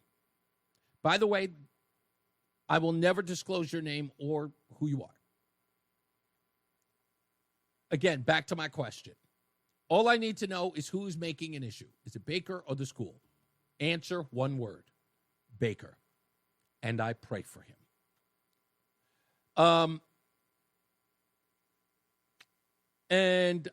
They said they promised they were going to come back to me. But again, when I said, who's the person that said Baker? And they're concerned. I also have another interview, a person who interviewed Chris Baker. I don't know if they're going to actually release the interview. And I think he is going against that, against releasing it, because he does not believe that it really puts Chris Baker in a good light. And he doesn't want to hurt the guy. I didn't want to either. In fact, now I'm learning more things about Chris Baker than I knew before. But that's the problem. A lot of people knew him, but they never told me who he was or what was going on with him. I tried to get to the bottom of the story. I spoke to the man. I didn't get any sense that there was anything wrong. I just wanted to cover the story. But then I found out that all these lies were coming out. And then more and more other stuff, all this other stuff was coming out. And then people are telling me, well, there's this and there's that. Maybe there's this factor and there's that factor. And then I start saying to myself, well, why didn't you bozos say anything to me about it? And they didn't because they had no intent. They were going to use that poor man for their own gains. Because people are asking me, I was like, damn, I mean, he was a little harsh on Chris Baker. I'm like, well, don't lie to me.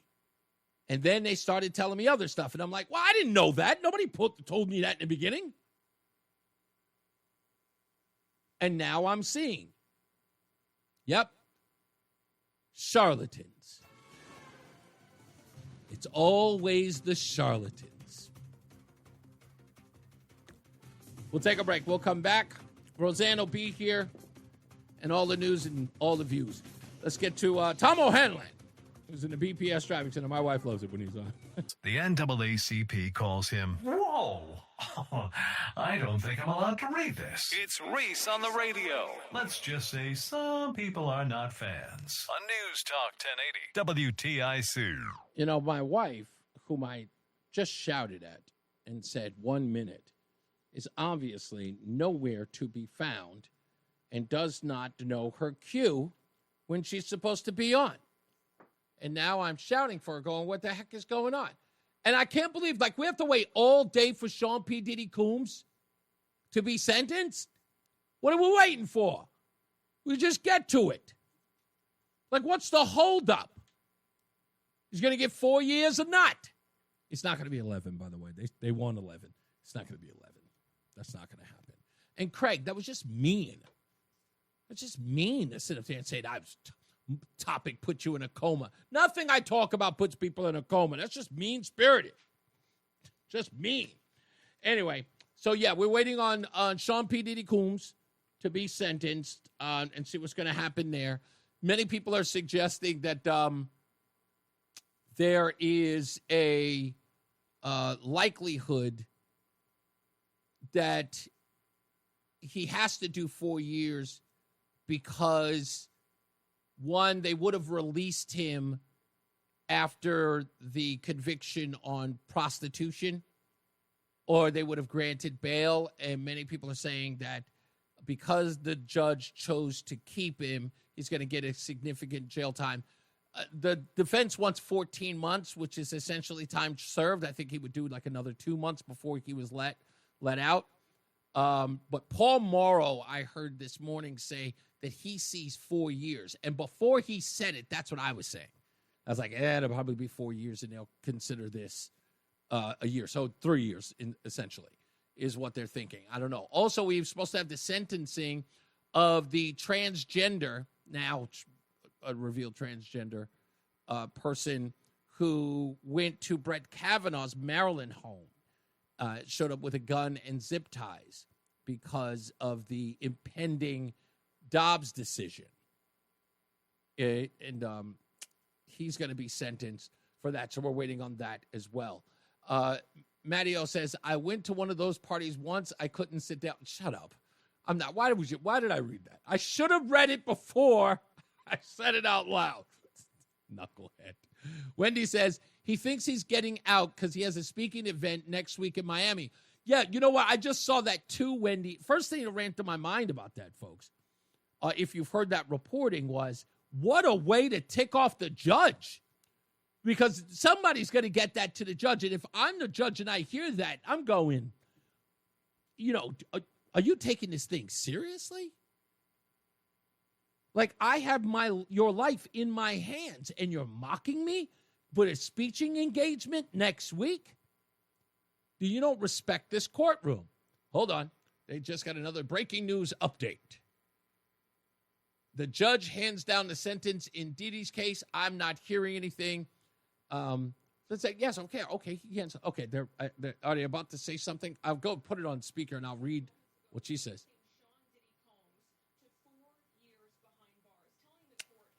Give me my props. Give me my props. Give it instantaneous. P. Diddy, 4 years. I just said it a minute ago. Hold on.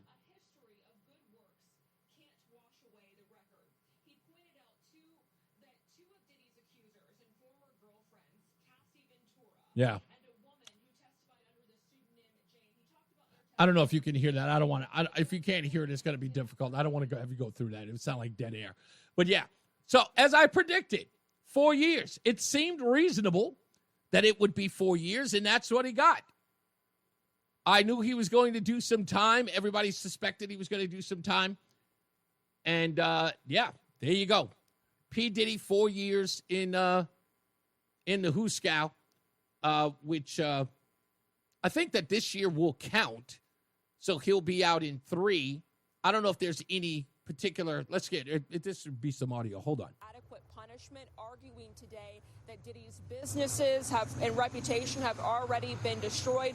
Prosecutors, on the other hand, said Diddy was not sorry and that his apology was phony and that there was some serious harm done to the victims of this case. Like you said, they wanted a sentence of at least 11 years. Ultimately, we know a sentence has now been shared with the court of 4 years behind bars for Sean Diddy Combs. All right, so there you have it. That sentence, they're giving him 4 years and 2 months in prison. That is going to be the official sentence of Sean P. Diddy Combs. And again, like I always say, I don't. It sounds crazy. I don't want to be this clairvoyant dude, but that's I don't know. It's just I've done this long enough to know who's giving me. Let me see. Oh, that's Adam. Okay. Let's read a couple other comments before I can get my wife in here. For some odd reason, it's forgotten that she was supposed to be on the air. Cicero writes, spoiler alert, Reese's segment on white folks' nonsense will be innocuous. The first example of white folks' nonsense will be any white person who agrees with any black person. Can anyone believe we're having discussions like this in 2025? Reese, be careful. You're becoming an anachronism. Okay. Let me say something. First of all, with all due respect, Cicero, I'd like to know the Powerball numbers as well. You're so damn clairvoyant. You have no idea what I have planned. None. But trying to scoop me on my quote-unquote white folks nonsense, which will definitely never be the name. That's not even funny. That's not funny. And the bit is really hilarious, as is Negro nonsense. It really is funny. But, this idea of trying to figure out what I'm going to do, just don't try. Don't try. This is going to be better than you would expect. Okay? Way better. And just stop with whatever hate or anger that you have. Whatever. I tried to have this conversation earlier with somebody on the phone. And we were talking for a great deal. And the person, as I talk to people about this who disagree with me or might be in an argument with me, they always have a tendency to get very emotional. Now, I've been in a fight before. Roland, have you ever been in a street fight? You ever been in a street fight or at least a fight that was about to go down? You ever been in one? I hope he's listening to me. He may have stepped off. Oh, okay, there he is. What was the question? Okay, have you ever been in a street fight or in the throes of one that's about to begin? Been in quite a few. I've been in about two or three street fights. 2 or 3 street fights. Okay. Yeah. Before the one of them may not count, but okay. In the middle of the fight or the beginning of the fight, did you sense a lot of emotion? Like, yo, man, I'm gonna kick your ass. Like that kind of deal? Did you like that kind of anger? Have you ever experienced that? I didn't know it was going to turn into a street. It was my sophomore year in college. And it started with a girl and her boyfriend having an argument in the lobby with everybody. Okay. And then you went there to go break it up because you thought it was going to get out of hand? I did not. Oh. She pushed him so hard that he wedged in between the studs in the wall. Oh, wow. And he was stuck in between there. And I went to help out, and that's when. And you ended up in a fight with him?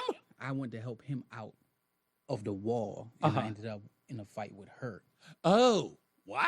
Not hitting her. Yeah, but she was swinging on you. Yeah, her attacking me and my one of my boys, and then that turned into her friends and his boys, and then it just turned. It was like 20-something people. It was a melee. Yeah.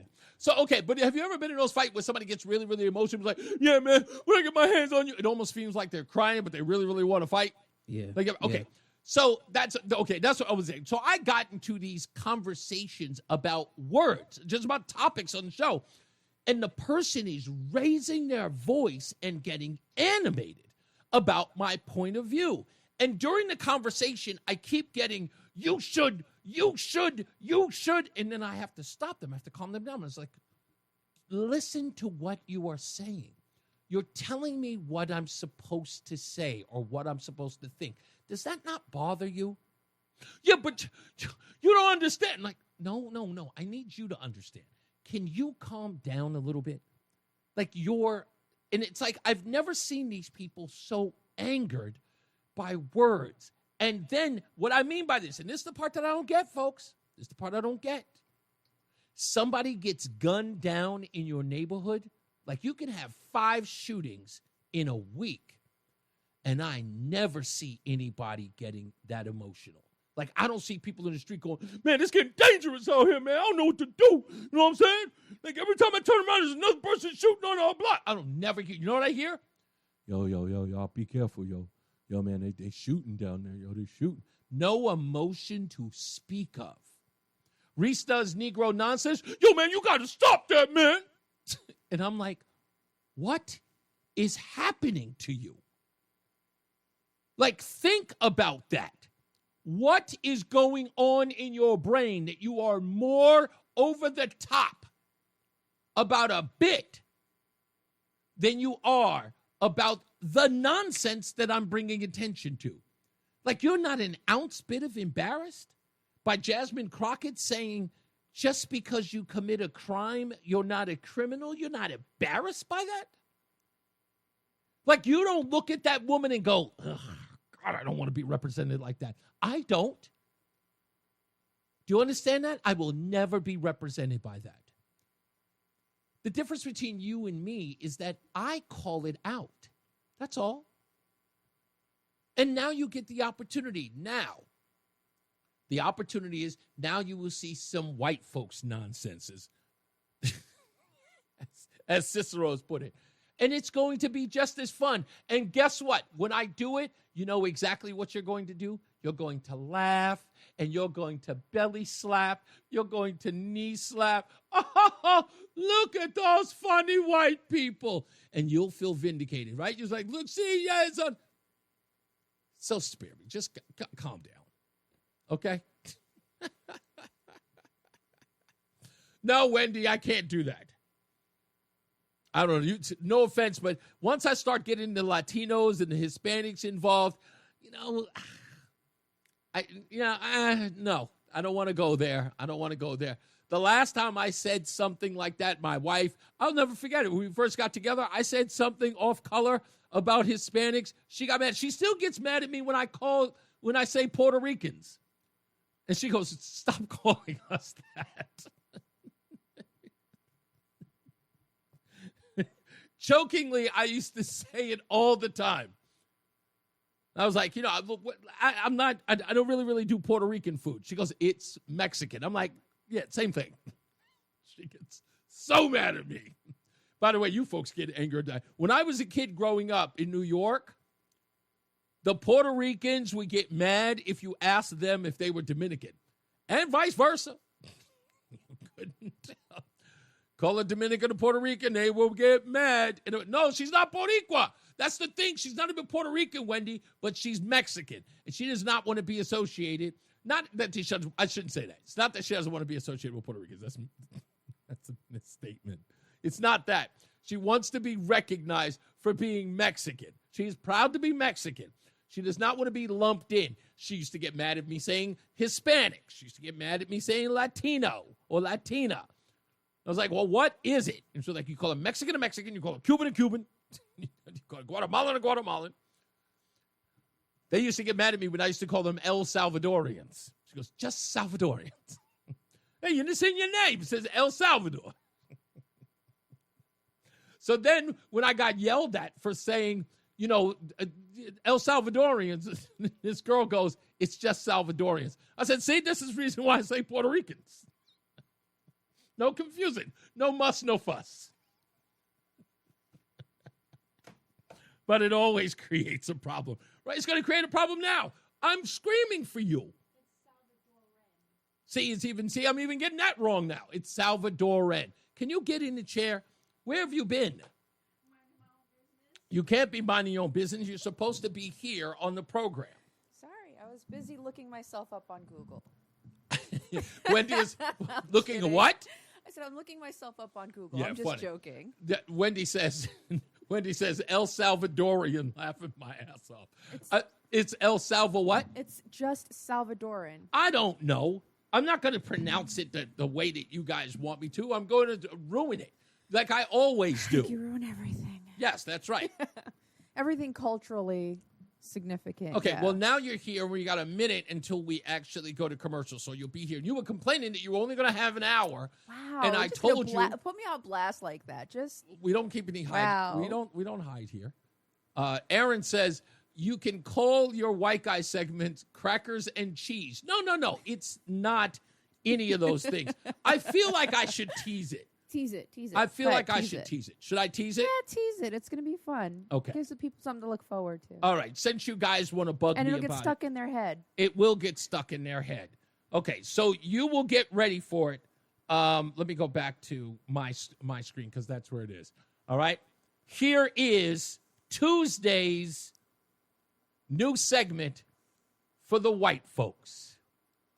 Yeah, you know what it is. Wacky whitey, wacky whitey, wacky whitey, wacky whitey. Yeah, you know what it is. Wacky whitey, wacky whitey, wacky whitey, wacky whitey. That's right, y'all. It's Wacky Whitey on Tuesdays right here on NewsTalk 1080 WTIC. Now let's get a check of the traffic with Tom O'Hanlon. I'm Tom O'Hanlon. The hour that packs a punch.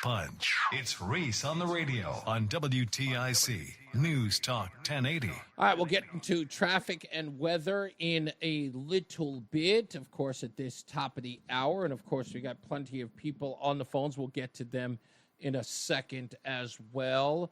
Roseanne, we're going to go see the Panic tonight. The Panics tonight. Sorry, the Panics tonight was so horrible on my part.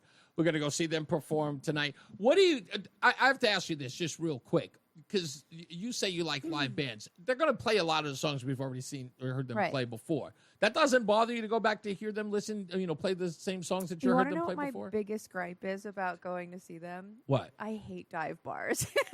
Is that the only reason why you don't? Yeah, I really don't like the dive place bars. where they're going to play is kind of a dive. Yeah. But I love them. I love dive bars. That was the difference between us and our drinking days, right? Like you were a dive bar kind of guy. I was, nightclubs or restaurant drinker. Champagne rooms kind of deal.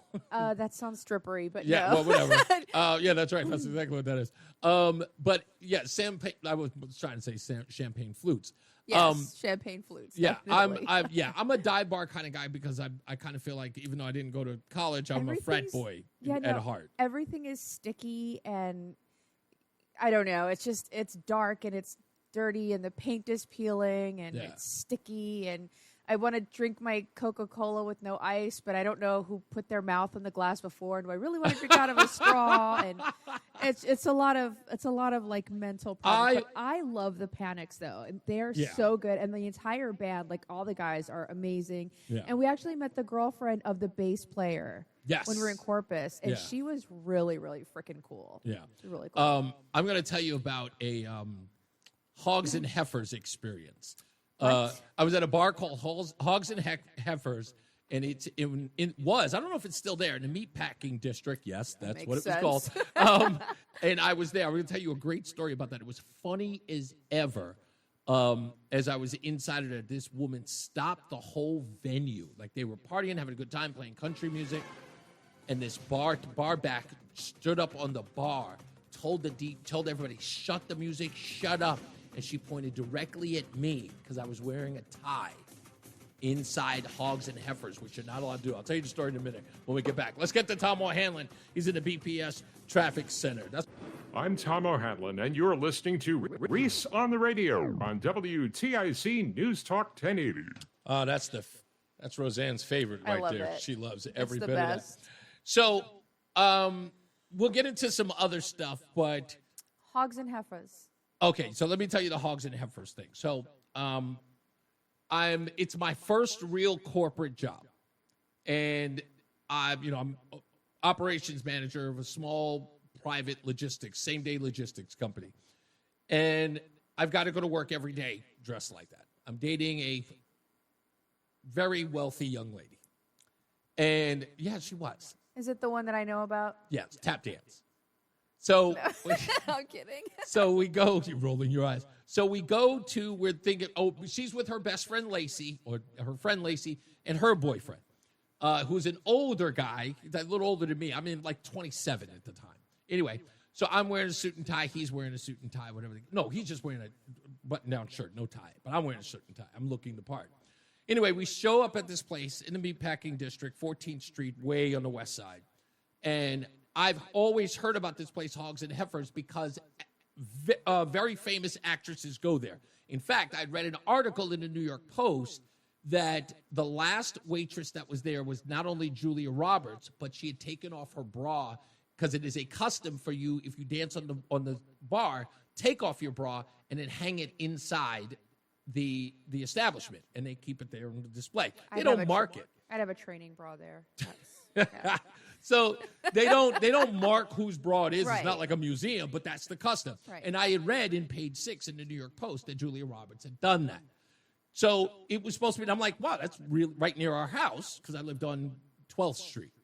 And I said, you know what, we should go there. It seems like a lively place. So anyway, we immediately go there after work, and I'm there. So Lacey is probably the only black person there with me at this place. And it's a cowboy bar, but it's friendly. So I walk in with my shirt and tie. I'm technically in a suit. I walk in, and we just walk in, and everybody else is nervous because they've never been in this atmosphere before. Me, dive bar, I'm in my element. We get in there, and I'm just looking at the place, loving it, because it's just wild. It looks like a bar fight's about to break out. Well, anyway, this short little something, red hair, jumps up on the bar, and with a pair of Doc Martens all the way up to her knees, and screams at the person running through that, turn that GD music off. Turns it off. Everybody, shut up. And so the people I'm with are scared to death now. She points right at me. She puts her whole body in it to point to me. She goes, you son of a bee. And everybody's looking at me. And I go, yeah? She goes, if you don't take off that tie, I'm going to ring it around your neck and cut it off. And I'm like, okay. And then she turns around and she says, now come over here so I can give you a shot. And I'm like, and the crowd goes nuts, and the whole night goes, these people who are with me lose it. They are scared to death. Are you sure we're safe here? I, on the other hand, loved every bit of it. And sure enough, she gave me a quick shot out of the bottle, and it was the best place ever. I mean, still, to this day, I still remember that. Coyote Ugly was supposed to be its comparison, so to speak, but this was much more lively. Without all that line dancing and silliness that you saw over there. So I love that. I love that place. All right. It was just Hogs and Heifers was the name of it. I don't think I've ever even told that story before. Now, I sent this to you because somebody sent me this note. Yes. About they were in the hospital. He's in the hospital. Well, he's in the hospital currently. His name is Mike. Hi, Mike. And Mike, we get well soon, and don't start any more trouble. He didn't start trouble. Well, technically, he did. Didn't do anything He should have wrong. been wearing his earbuds. No, he shouldn't. It's America. Welcome to America. This is the message from Mike. Yes. I hope you have a good show today. Quick story. I'm in the hospital and listen to the show, either streaming off Facebook or from the Odyssey app. Yesterday, I was listening to the show when the nurse walked in and asked if she could help me. I told her I didn't call. I suddenly hear a voice calling from the bed behind the dividing curtain, yelling, I called you. The nurse goes over and asks what he needs, and the guy goes off. I'm not staying in this room any longer. That guy, meaning Mike, is listening to some MAGA poop over there. And I had to censor that part. And I can't take it anymore. I was just about ready to offer to put in my earbuds when the nurse says to him, "Do you think he enjoys listening to MSNBC shows? That's all you have on every time I come in here." He started demanding that the nurse move him, so the nurse told him she'd talk to the charge nurse. She comes back in a half hour and says, Mr. C. Mr. C, we apologize for the inconvenience, but we will be moving you down the hall to a private room. So Mike gets moved to a private room. That is all my neighbor had to hear. How is it that he gets a private room when I'm the one who complained? And the nurse fired back. We assign private rooms based on the needs of the patient and the needs of the hospital. I thought this guy was going to stroke out. He says to her, "You're telling me that this hospital thinks that MAGA patient's more important than my needs?" As they pushed me out of the room, I told him, "Have a good day," and he replied with a bunch of expletives. Fun little flurry of flagrant foul words. To you and all of your little Trump-tard friends. Yes, that's what he called it. You and your little Trump-tard friends is how he ended it. This is the reason why I said, Mike, I appreciate you listening to the program. I love your support of the program. But in certain spaces, you got to put your earbuds on when you're in public. Absolutely you just got to do it. Listen, you don't think so? In public, yes. I hate when people walk around with speakerphone. Oh, my God, having these ridiculous conversations, or playing their music. Like, everybody wants to hear your garbage music, right? But if you are in the privacy or the confines of a hospital bed and you have a shared room, you know me. Like, I think we can both listen to our programs on our phones or whatever if we are respectful about volume, right? We've both got enough space. I'm not really good with that. You're really not. But in this situation, the young man is in his bed. It's not like he can, freely, I'm assuming, freely get up and walk into go down to the cafeterias. Like, this is where he is assigned. This is where he needs to be for medical care. I'm assuming he doesn't have it on full blast with, like, his Bose speakers and the whole 9 yards. He said he's listening on his phone or the app. So, the other guy just needs to be a little more tolerant. But in Mike's defense, or in the other guy's defense maybe, he is a Democrat, which makes him much more tolerant and patient than us Republicans. And he said that MAGA crap. Yeah. Well, I've never heard anybody refer to me as MAGA crap. In fact, Cicero, who's in the chat room, who I'm hoping that he left. And what I mean by that is, and this is I truly do believe this. Okay, I am not too big to fail. Right. And I am not trying to alienate anyone. I want to make sure I make that clear to you. I'm not trying to alienate you in no way. I'm just trying to do my show. And if you don't like it, okay, I'm not for everyone. And I do get that. Some people get annoyed at me. My good friend Craig, who I broke bread with, said that my story was boring. He hurt my feelings, like the Hogs and Heifer story? No. Oh. About Baker. Yeah, Hogs and well, Heifers you didn't like? No, it was great. Great story. Loved it. Had all the feels in it. It was great. Anyway, I'm so mad at you now. I like to say that not everybody likes me, and that's okay because not everybody's got good taste. Damn right. And that's okay. I mean, you don't have to. I'm not begging for anyone to like me. Exactly. And if you like me, it's because you have good taste, or you're open-minded, or you're thick-skinned. People who do not generally like me, and I'm assuming the same is true for you, are people who are more sensitive and easily hurt, easily offended. And you know what? I appreciate this. Stick with your own crowd. But what I don't understand is, right, and maybe I'm not making this association, and maybe that's where the problem is. I have more people who criticize this show by stating what I need to do to make it better for them. Right.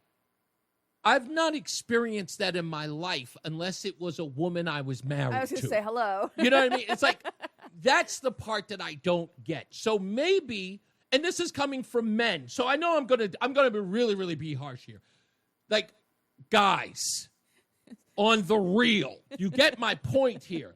You sound like a woman trying to change your boyfriend. I'm not your boyfriend. And the fact that you would call up or send me a message and be like, people aren't going to like you when you behave like that. Sorry, mom or sweetheart, you gotta stay. Like, that's not a manly thing to do. Like, I've never met anyone, like, and I've been in this scenario. I've had a woman ask me, if you found out that one of your friends was cheating, would you talk him out of it? I'm like, no. And I'm like, you wouldn't talk him out of it? I'm like, no, because I'm not that person. Like, why would I be sitting up there telling us, like, well, you shouldn't do that. Like that, right. I'm not trying to be his moral guy. Reese doesn't do advice. Yeah, I don't do advice. Like, I'm not interested in that.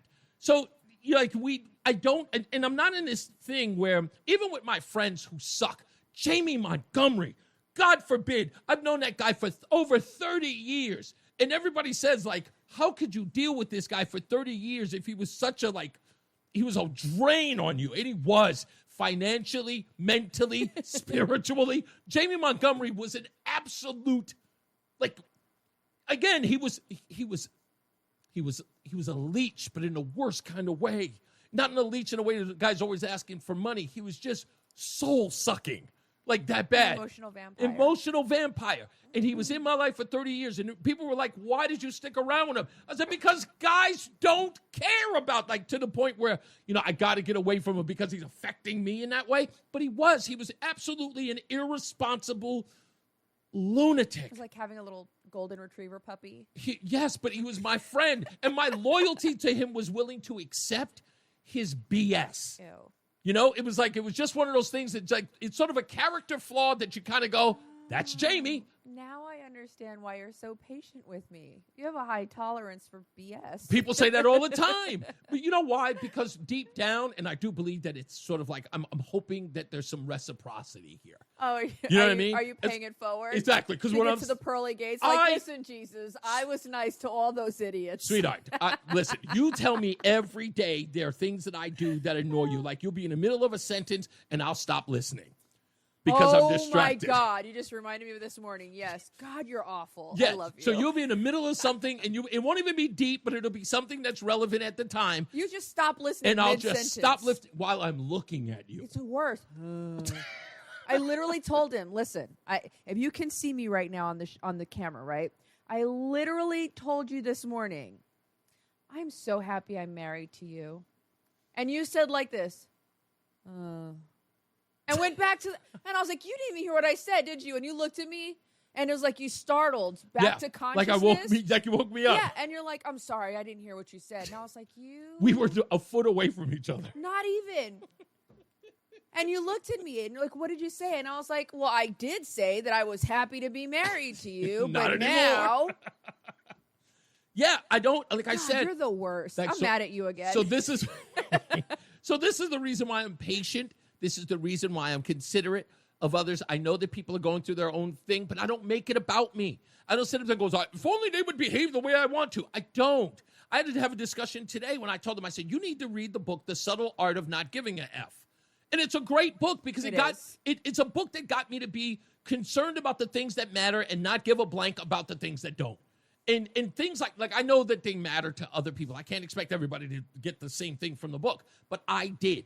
And I don't lose it. I don't completely pull my hair out because things aren't going my way. They are what they are. And when I listen to these people and they're writing these comments like they're the most important person in the world, and please adhere to, or I need you to adhere to the things that I like, I look at them and I go, bye, you can always go. We will not miss you. If you hate it here, if you're bored here, if you think what sucks, this show sucks, please go. You know what the best part is? The people who gripe the most are not only listening the most, but they're inviting their friends to listen. Boom. So it's like, boom. Right. What is it? All publicity, not bad publicity is good. There's no such thing as bad publicity. It's all good. Yeah, well, and again, that's the thing. What I've noticed about it is like drugs are bad, right? It doesn't do anything for you. Alcohol, in many ways, if you get addicted to it, can do bad things to you. Well, apparently so can Reese on the radio. It's an addiction. That's all it is. the thing that they say is bad for them, that makes them angry, that makes them irate, that makes them scream and holler at their television or radio, all of those things is Reese on the radio. And when they can just go, when everybody, an irrational person says to them, just stop listening, they respond by going, no, I have to stay. And I would just simply go, I want to do a promo on WTIC where a person is holding a syringe to an arm and just saying, I just can't get enough. I got little Reese on the radio Yeah, face. Reese on the radio just on your the syringe. Your face is inside the needle, just injecting it, yeah. And on the, yeah, exactly. I think that's what it is. I think it's truly an addiction. Like They are addicted to being angry, but that's what you expect. Like, I learned that when I crossed over to this side of the aisle.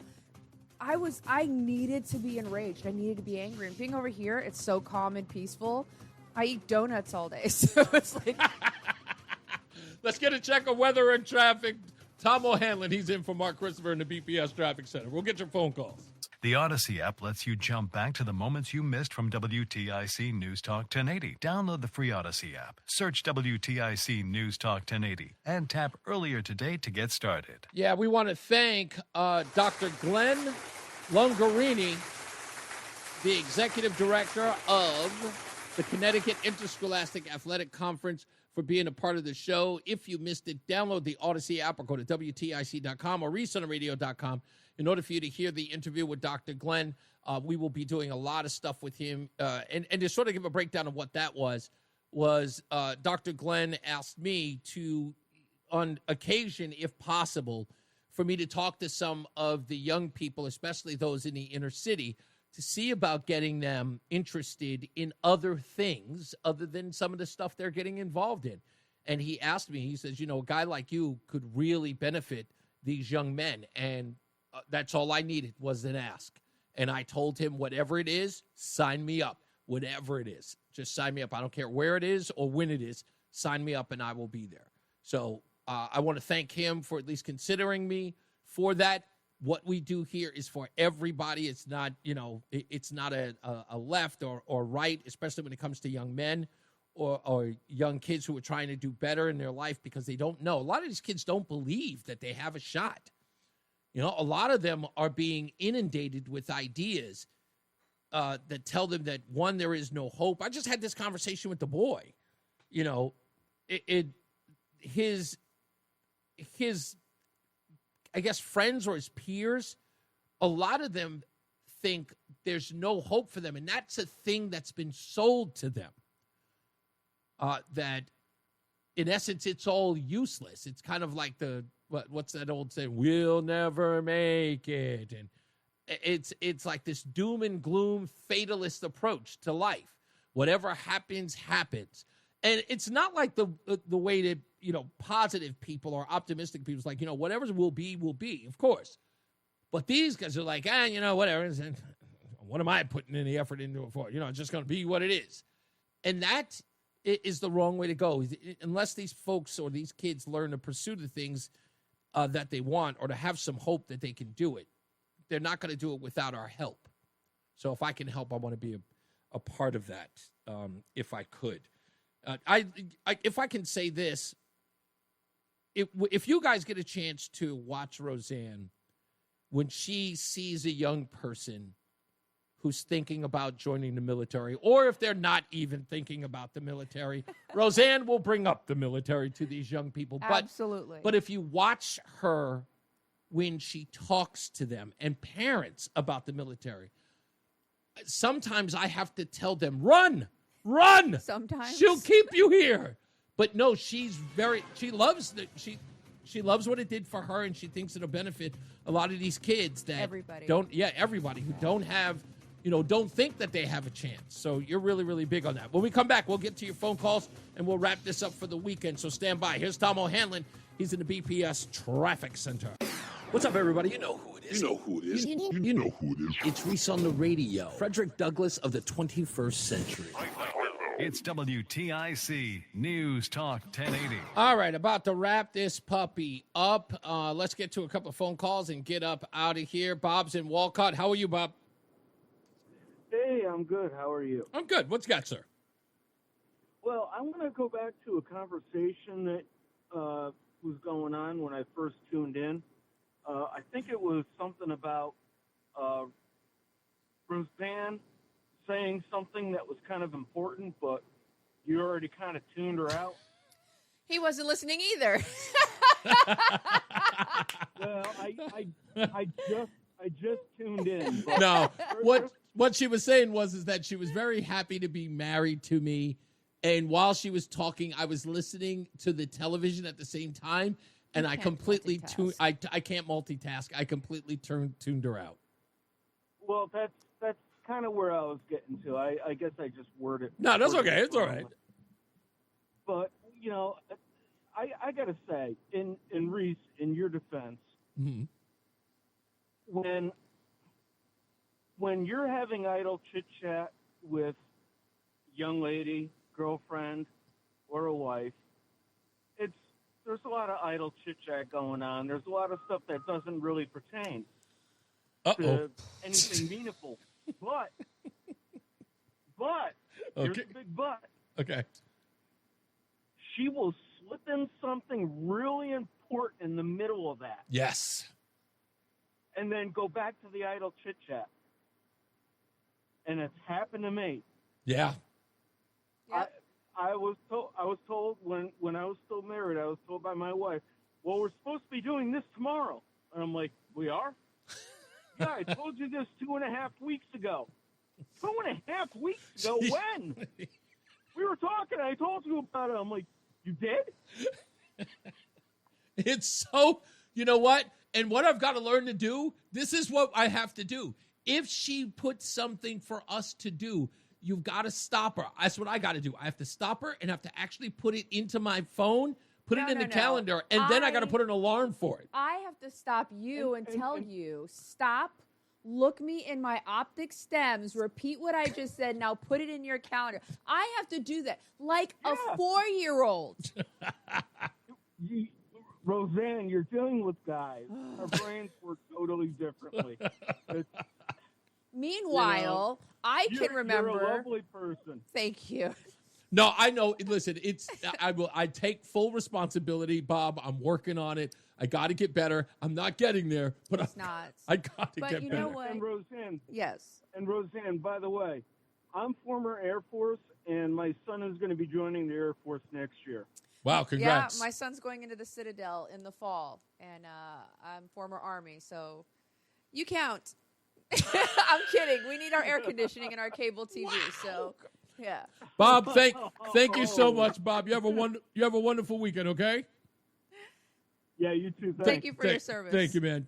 Let's go to, there's a bunch of people I want to go in here. Let's go to Matt in Newington. Hello, Matt.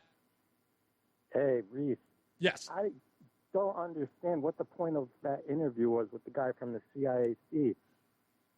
I mean, he didn't really clear up anything that's going on with Windsor, and I got to say, you dropped the ball big time when he said that Windsor is, I believe he said like a great program in Connecticut high school football. I forgot the exact words. Well, according to the parents, and we're talking parents who have kids in football programs opposed to Windsor, who have played against them and have games against them coming up, they describe Windsor High School as an elite program. Like, in essence, they put a lot of work and effort into it. The purpose of Dr. Glenn Lungarini was to explain the significance of the Connecticut Interscholastic Athletic Conference as it pertains to what the superintendent wrote about Chris Baker trying to volunteer at the school and refusing to go through the proper channels. I was trying to have Dr. Glenn sort of reiterate the importance and the significance of what they do as far as getting kids into D1 programs. There's a process. Well, why would the CIAC not act on a school not having a volunteer or a coach that's certified in their program for so many years? Well, they're not. Well, How that's could they not step in and take care of that. But that's for him to say that they're a model program. What he said. They've been investigated for grade violations. They've been investigated for recruiting kids from other cities to come to their school and play. Cities with bad school districts that allow their kids to go to other school districts. They had Okay, a kid wait, die, stop. You're and going, they Matt, had a Matt, kid- Matt, they Matt. had I a want to kid get you, pass away Matt, last Matt. summer. You're going, Matt. Don't go ham, because now you're filibustering. When you start making those claims, you're not giving me a chance to actually isolate each one. So let's start with they've been investigated for. Okay, so they've been investigated for, and the result was? The results were nothing. Okay, so Matt, so that's what you're trying to suggest now, and say that's where that's the swing. And I tell people this all the time. You're not talking to somebody at the Hartford Courant. You're not talking to somebody at NBC Connecticut. You're talking to Reese on the radio. And when you make a claim like they've been investigated for and have been found guilty of, that's separate. When you say they've been investigated for, that could be for a host of reasons. Perhaps there's a school or a program who thinks that they're doing. May I finish? May I finish? May I finish? Okay. Yeah. Perhaps, and again, if you're not revealing that, if you're just saying they were investigated for, and that suggests that they're doing something nefarious, that's not enough. You can't tell me they were investigated for and nothing came about it, or they were found to do nothing wrong.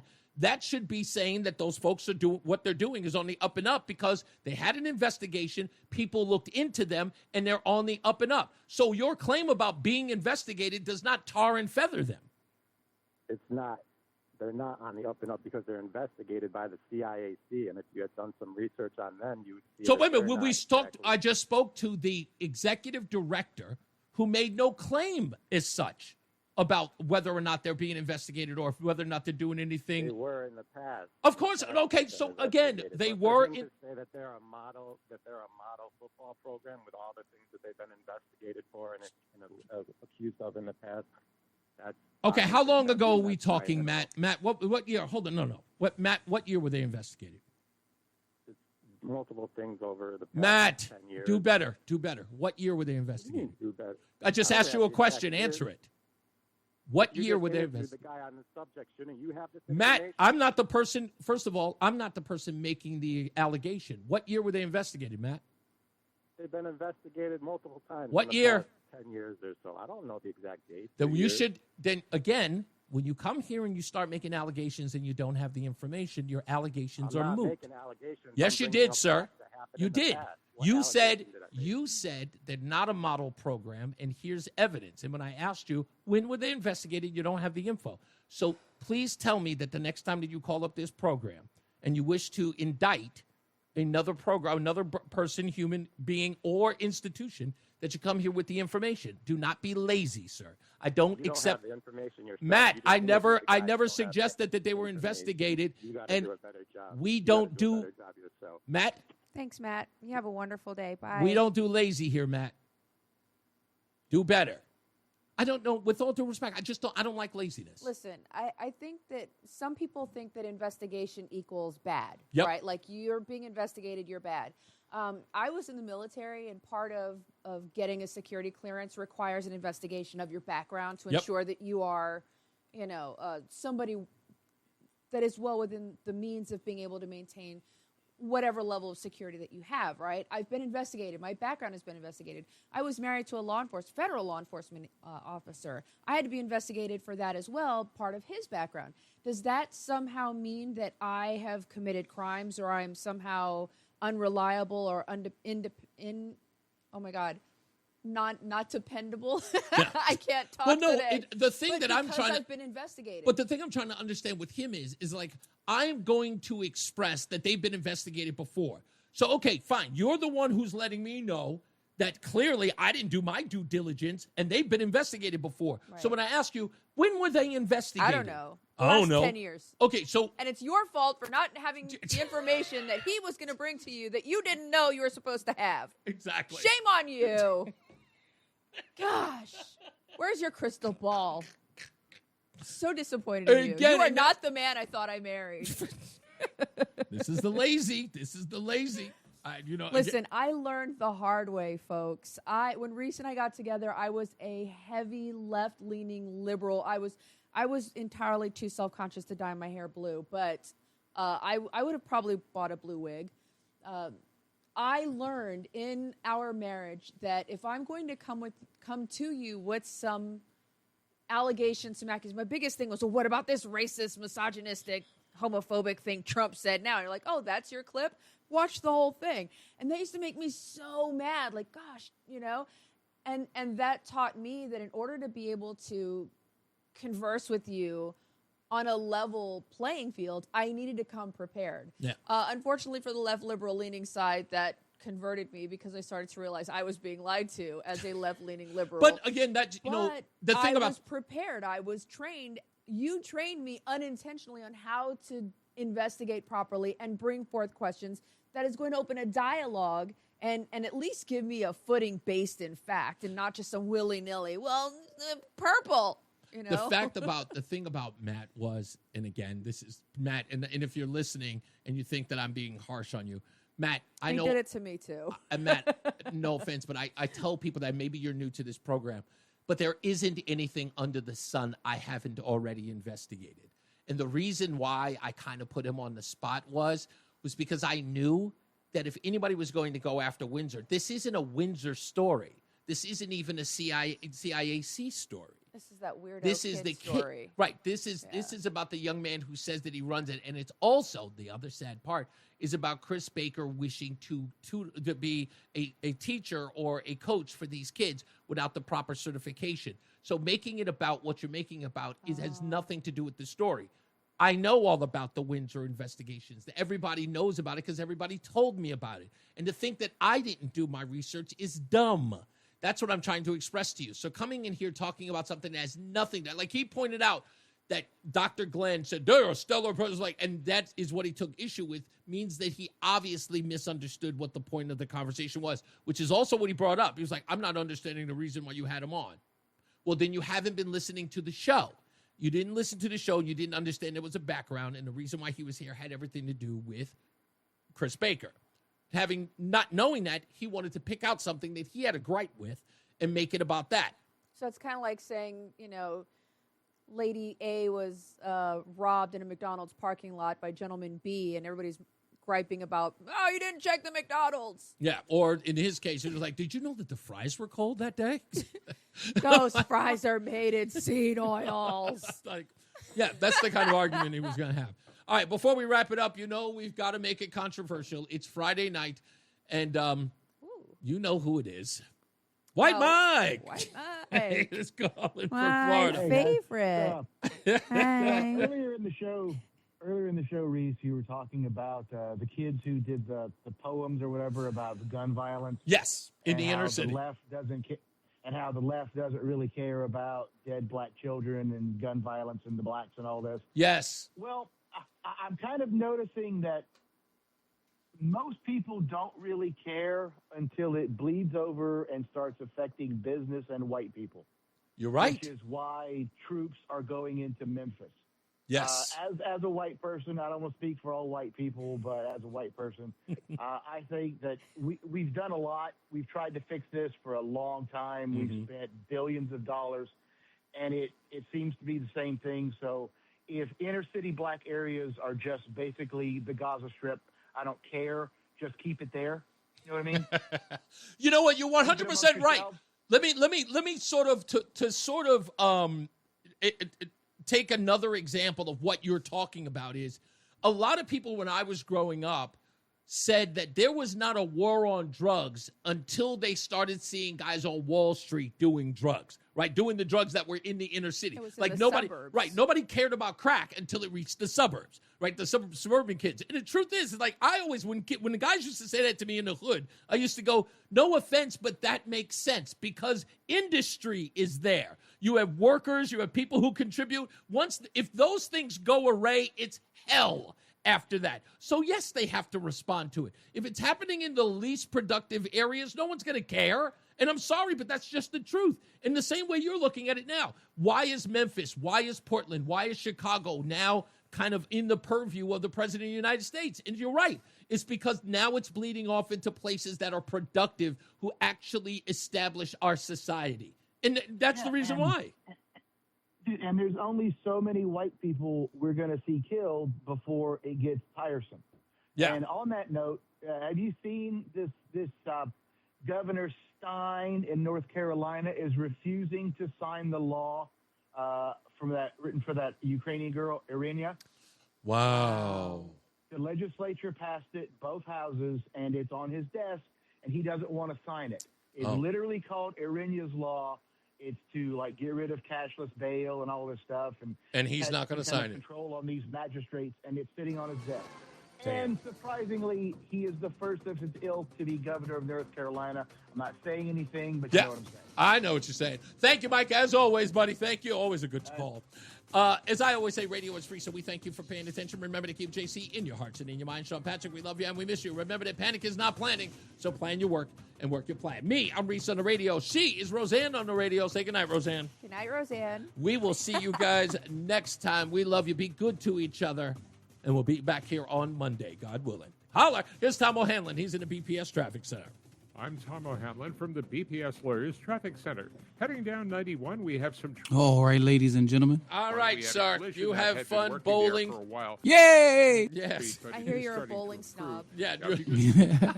You stay away. You stay away from those loser bowlers. Yeah. Go bowl with the elites. Like Now us. it is improving. Just some stuff. What is that? A house ball? Get away from me.